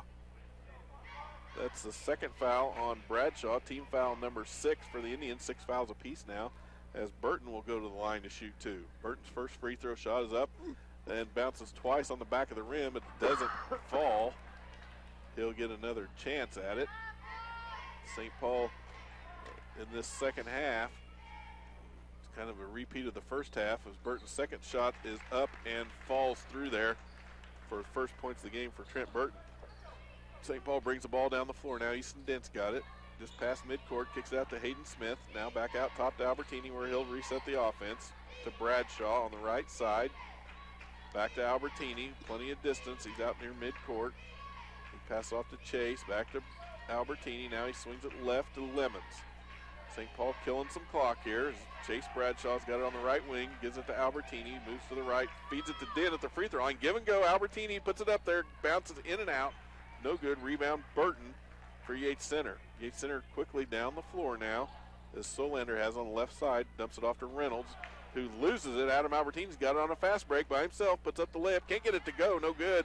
And Hayden Smith, good heads-up play by Hayden. He maintained possession without going out of bounds. St. Paul able to keep the ball, but Adam Albertini missing the easy layup there. Got in a hurry, put it up a little hard as Lemons pulls up from the right wing with that little floater, patented floater. Caleb Lemons in for 2. 39-24 now, 6:42 to go in the ball game. I know you can't imagine, but I think Adam might be getting a little winded out there. there. You think so? He's played the whole game just running back and forth fast as he can go. And he's missed quite a few shots. And he just got another turnover as Yates Center had the ball and Albertini stole it away again. He's working his way through the lane, hands it off to Easton Dent, who puts the shot up, no good, but he's fouled. So Adam doing a lot of work here on senior night. All the seniors finishing up their careers. Going to be a foul on Reese Solander, his second. It should be the 7th team foul on Yates Center. St. Paul leads 39-24 with Dent trying to add 2 more. Dent's first free throw's up and right through there for Easton. Easton working hard under the basket's got a couple of chances to get that spin shot up, that left hand. Hadn't been able to have a lot of success with it, but this second half he's had a little more. He put that last one up, drew the foul. Here's his second free throw. It's up and rims off the back of the iron and rebound Yates Center. 40-24, 6:21 to go in the game. Yates Center across midcourt, passes off left side to Graham. He looks around, hands it off out front to Griffith. Pass now from Griffith to Rice, who drives the lane. He took an extra step and they caught him. Turnover Yates Center on the travel by Griffith. Austin O'Hara into the game for St. Paul. He'll bring the ball in, feeds it to Hayden Smith up near midcourt. He feeds Easton Dent by himself down low, but Yates Center quick to get back.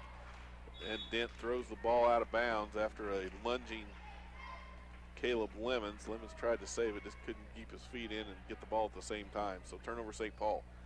Yates Center brings it in, and that is Rice going to bring it across midcourt towards the left side of the floor, handing off to Solander. Solander feeding inside to Hurst. Preston Hurst puts up the shot, rolls in and out. Going to be a foul, I think, over the back on Connor Griffith. He was over the top of Chase Bradshaw. They're walking the other end of the floor. That is the foul on Griffith. His first, team foul number 8 for Yates Center. So it'll come down here and Chase Bradshaw get a chance at the free throw line for the 1-and-1. As Lemons checks out, Albertini checks back in. Could be the first break Albertini's had, and it wasn't a very long one. Chase Bradshaw's first free throw shot up, rims in and out, no good. Rebound Yates Center. They bring the ball down the floor. That is Solander. Passes it out top to Graham. He feeds it to Griffith. Griffith looking down the right side, guarded by O'Hara. Griffith comes in the right elbow, pulls back, feeds it out front to Solander down the left side. Three-pointer is good by Caden Graham. Brings the score 40-27, 5.5 to go. St. Paul with the basketball. Albertini with it now on the out front towards the right wing. Dribbles on the right side of the lane, puts up the floater. He's bumped and it falls Good job, Adam. He gets the floater to fall in there, and he's bumped. He'll go for the and one. That foul is going to be on. The basket counts. The foul is going to be on number 32, Preston Hurst. His second, team foul number 9 for the Wildcats. Albertini get a chance to add another one from the free throw line as Austin O'Hara checks out. Hayden Smith back in the game. Bradshaw, Lemons, Albertini, Smith, and Dent. Albertini's free throws up and right through there. 23 on the night. Putting it up there, Adam. Good job. Cross midcourt is Yates Center. That's Griffith with it on the right side. Down low to Preston Hurst. Guarded out there by Dent. Dent's got a hand in his face. Got to hand it off. Gets it back out front. Now up top. On three-point shot put up there and drained by Connor Griffith for Yates Center. So the Wildcats still got some life. 43-30 is the score. Under 5 minutes now. As Lemons tries to throw it to Dent on a little floater pass over his head, but it goes too far. Dent can't get there before it goes out of bounds. Turnover on St. Paul. So Yates Center doing some substitutions now. That's number 20, Sean Hurst, back in the game. He's going to come in for Jamin Rice, who's had a lot of minutes himself. Caden Graham bringing the ball in now. Inbounds it to Griffith, who brings it down the floor, guarded out front by Bradshaw. Griffith, top of the key, throws it left to Solander, guarded by Albertini. Solander looking inside, counts on, gets it dumped off out front to Hurst, Sean Hurst, who throws it away out of bounds. Turnover on Yates Center. St. Paul get the ball back. Albertini looking to throw it inbounds. Full court pressure now by the Wildcats as Solander fouls Caleb Lemons. 4:35 to go. St. Paul leads 43-30. St. Paul in the double bonus now. 10 team fouls for Yates Center as Lemons will go to the line to shoot 2. Lemons' first shot up towards there off the front of the rim, just short. No good. He'll get another chance at it. Referee hands him the ball, tosses him the ball. Lemons a couple dribbles, shots up, rattles off the front, the back, and then through there. So Lemons with another free throw. Yates Center three-pointer as they bring it back down. It's long, no good by Griffith. Albertini with the rebound. He's streaking down the floor right towards the basket. Feeds Hayden Smith. Layup is good by Hayden Smith. Yates Center with it now. Number 4 is Griffith. He puts up the shot. No good, but he draws the foul. 46-30. St. Paul leads. The foul is on Easton Dent, his second, team foul number 7 for the Indians. Put Yates Center in the bonus as Griffith will go to the line to shoot 2 on the shot. Griffith's first free throw is no good. Rims in off the backboard and then out. As number 3, Easton Reynolds checks back into the game for Yates Center. Griffith's second free throw on its way. And it's no good. Rebound by Hayden Smith, fighting for it underneath. He gets it, passes it off to Albertini. Fast break now to Lemons. One-on-one. Lemons with the floater draws a foul. Easton Reynolds trying to guard Lemons coming down there on the fast break and got in his way, but committed the foul. That'll be the first foul on Reynolds, and Lemons will go back to the line, shoot 2 more. 46-30, 4:05 to go. Lemons' first free throw's up, no good. Rolls around and out. Lemons having a little trouble here at the second half on the free throw line. He'll get it dialed in. Second free throw on its way. Right through there, just like it should, is Caleb Lemons. And here we go. The seniors that's gonna be a timeout. It's like a full timeout. We'll take a full timeout. We'll be back in 1 minute. You're listening to St. Paul basketball on Hot 105.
Back underway, Billy Figure Fieldhouse. St. Paul has a 17-point lead, 47-30 over the Yates Center Wildcats with 4 minutes to go to hang on to it, get out of here with a victory on senior night. Yates Center inbounds the ball, puts up the shots, blocked by Easton Dent. Turnover on Yates Center. Chase Bradshaw brings the ball down the floor across midcourt, guarded out front there by Graham. Adam Albertini's got the ball. He takes an extra step, gets away with it, puts the nice carry and the layup in there by Adam Albertini. He's really putting on a scoring show here on his final performance in St. Paul as a senior. As Yates Center brings the ball back down the floor, Hayden Smith guarding out front. It's passed off to Graham. Graham loses a handle on it, fight for it underneath as Albertini held ball, jump called, and it'll go to St. Paul. Chase Bradshaw stepping out on the baseline, throw the ball inbounds for the Indians. 3:20 to go, 49-30 is the score. St. Paul leads the Yates Center. Bradshaw inbounds to Albertini. Albertini on fire, flying down the floor again. Hands off to Hayden Smith this time. Hayden Smith puts it in for two. Smith and Albertini putting on a show as Yates Center brings the ball down the floor. This time it's Hurst. He tries to dribble around Hayden Smith, who commits a foul. So Hurst will go to the line. That'll be the second foul on Hayden Smith. Hurst will go to the line to shoot the 1-and-1. 8th team foul on St. Paul with a lead 51-30. This is Sean Hurst. His first free throw's on the way. Bounces long off the back rim. Rebound Easton Dent. Adam Albertini with it again. Adam's still wanting to get out there and run. You can tell. Wound up, ready to go as he hands off to Chase Bradshaw. Bradshaw dribbles around top of the key to the right side, gives it to Lemons. Lemons back now to the free throw line. Tries to get the give and go to Hayden Smith, who was breaking towards the basket but couldn't get free. And Lemons threw it right in front of him, went out of bounds, turnover on St. Paul. Yates Center back with it. They're pushing the ball up the floor now. Number 13's got it. Takes the three from out front. Nobody guarded him. That was Caden Graham sinking the three out front. Uncontested. So St. Paul got to get a hand in some faces. Adam Albertini bringing the ball back in down the floor. There we go. Got it to Hayden Smith that time. And Smith got it in there. 53-33. 20-point lead now to St. Paul. 2:25 to go in the ball game. Yates Center with the ball. Around the left side, that's Graham with it. Kicks it back out front to Griffith. Drives the lane, puts up the shot, no good. Gets his own rebound, spins around, put back is good by Griffith. Timeout on the floor.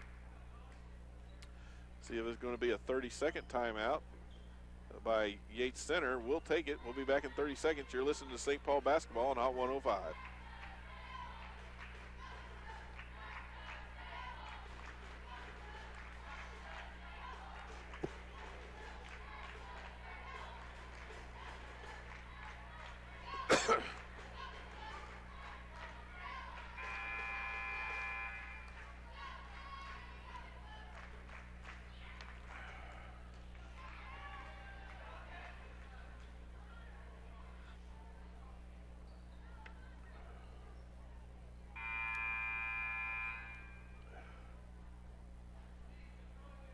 Welcome back to senior night at Billy Fager Fieldhouse. 2:12 to go in this one. The boys' nightcap game leading the Yates Center Wildcats by the score of 53-35. St. Paul Indians basketball driving the length of the floor, inbounds to Lemons. He drives down the floor to the right side, backs out, gives it to Chase Bradshaw, brings it around front, looking for Albertini. Good defense now by the Yates Center Wildcats, putting pressure on the Indians. As Lemons gets it, he drives and finds an opening, puts up a nice layup. It's good for Caleb Lemons. Yates Center pushing the ball back down the floor now. Hurst pulls up for the three. It's short, no good. No rebound by St. Paul. So Griffith takes it, passes it out to Solander. He tries a three. It's short. There, the Indians got it. Albertini all by himself on the fast break. This time he gets it to go on the layup. Big night by Albertini, closing things out here. 1:32 to go, 57-35 is the Indian lead. Yates Center with the ball. Solander on the left side at the wing. Hands it out front to Reynolds. Reynolds outside now to Hurst at the left wing. Hurst drives the free throw line, guarded by Den in the lane. Going to have to get out of there. Passes it to the right side, down low to Griffith. Long shot from out front by Solander, and it goes for three for Yates Center. Not done yet by Reese Solander. 57-38, a minute to go in this one. St. Paul with the basketball. Chase Bradshaw with it across midcourt to Lemons. He's fouled on the touch by Hurst. That'll be the fourth foul on Sean Hurst.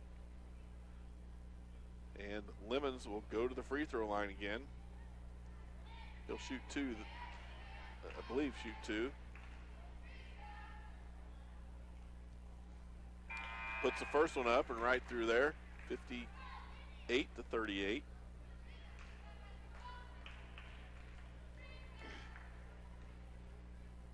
Lemon's second free throw up, rolls off the front of the rim, no good. Under a minute to go now. Yates Center with the ball, moving it down the floor. Solander's got it out the left side, tries to pass it back. Lemons just missed getting it. Solander, another three. It's no good. Easton Dent with the rebound. Dent hands it off to Albertini. 42 seconds to go now as Albertini slows down, walks it up the floor, I think for the first time this half. Comes across midcourt now. Yates Center backed off a little bit. Lemons got it out front, top of the key. He drives the lane, big step, puts a move on, gets it to go, and he's fouled. Draws a foul. Good move by Lemons. 30 seconds to go. Basket's good. Foul is on number 5. That's Solander, his third. As the Indians will swap out, as the senior Indians get an ovation from the crowd, and well-deserved as they finish out their high school basketball careers here and come off the floor. Good job by the Indians. Lemons out to shoot free throws, and then I'm sure he'll be off. So checking in the game now for the Indians. Kaiser Watrick, Austin O'Hara, Peyton Norris, and Dylan Pauly. Undefeated league champions on the girls and Good boys way to side. go out Mike. by the Indians. See what we're doing here. We're going to maybe make some substitutions now. Again, the referee's talking to the Yates Center coach. I think they want to give him a minute to get Lemons out if he misses the shot, probably. As Landon Beechner gets ready to check in. Somebody must not be in the book for Coach Watrick. That could be it. Yeah, they're trying to figure out what to do now. So brief time, 30 seconds here to go in the game, 30.5 to be specific. St. Paul leads 60-38. Caleb Lemons at the line to shoot the and one after a nice layup through the middle of the lane in traffic. Lemons free throws up and he drains it to finish out his career. So very good job by Caleb Lemons. And Mason Winter, Landon Beechner check in. Austin O'Hara checks out. You got Kaiser Watrick, Landon Beechner, Mason Winter, Peyton Norris, and Dylan Petty on the floor for St. Paul. Yates Center also substitutes. Finish the game out. 24 seconds to go now. Yates Center with the ball. That's number 22, Blake Audis with the ball. Passes it underneath to number 44, Jack King, who puts up the shot. He's fouled by Peyton Norris. 17.2 to go. St. Paul leads 61-38. So Jack King, the sophomore for Yates Center, he'll go to the free throw line to shoot two. King's first shot is up and through there. 61-39, 17.2 to go. Senior night here at St. Paul. It's been a good night for everyone involved. A lot of things going on and a lot of special times for these seniors. King's second shot up and right through there as well. Brings the score 61-40, 15 to go. Landon Beechner can't get a handle on it as he finally gets it back down for St. Paul. Mason Winter with the long three, no good, but Peyton Norris with the putback gets himself in the scorebook with 2 points on a good job by Peyton as the game comes to a close in this one. St. Paul wins by the score of 63-40 over the Yates Center Wildcats on senior night. St. Paul boys and girls both sweep the Yates Center Wildcats. We'll be back to cap it all off after this 2-minute break. You're listening to St. Paul basketball on Hot 105.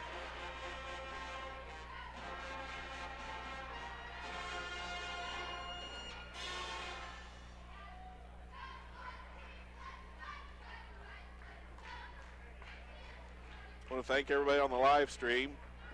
Be sure and join us next week for regional play starting on Thursday night at 6 o'clock. We'll be on a little before, about quarter till, maybe 10 till, and get you all started on the live stream. So don't forget to join us for regionals.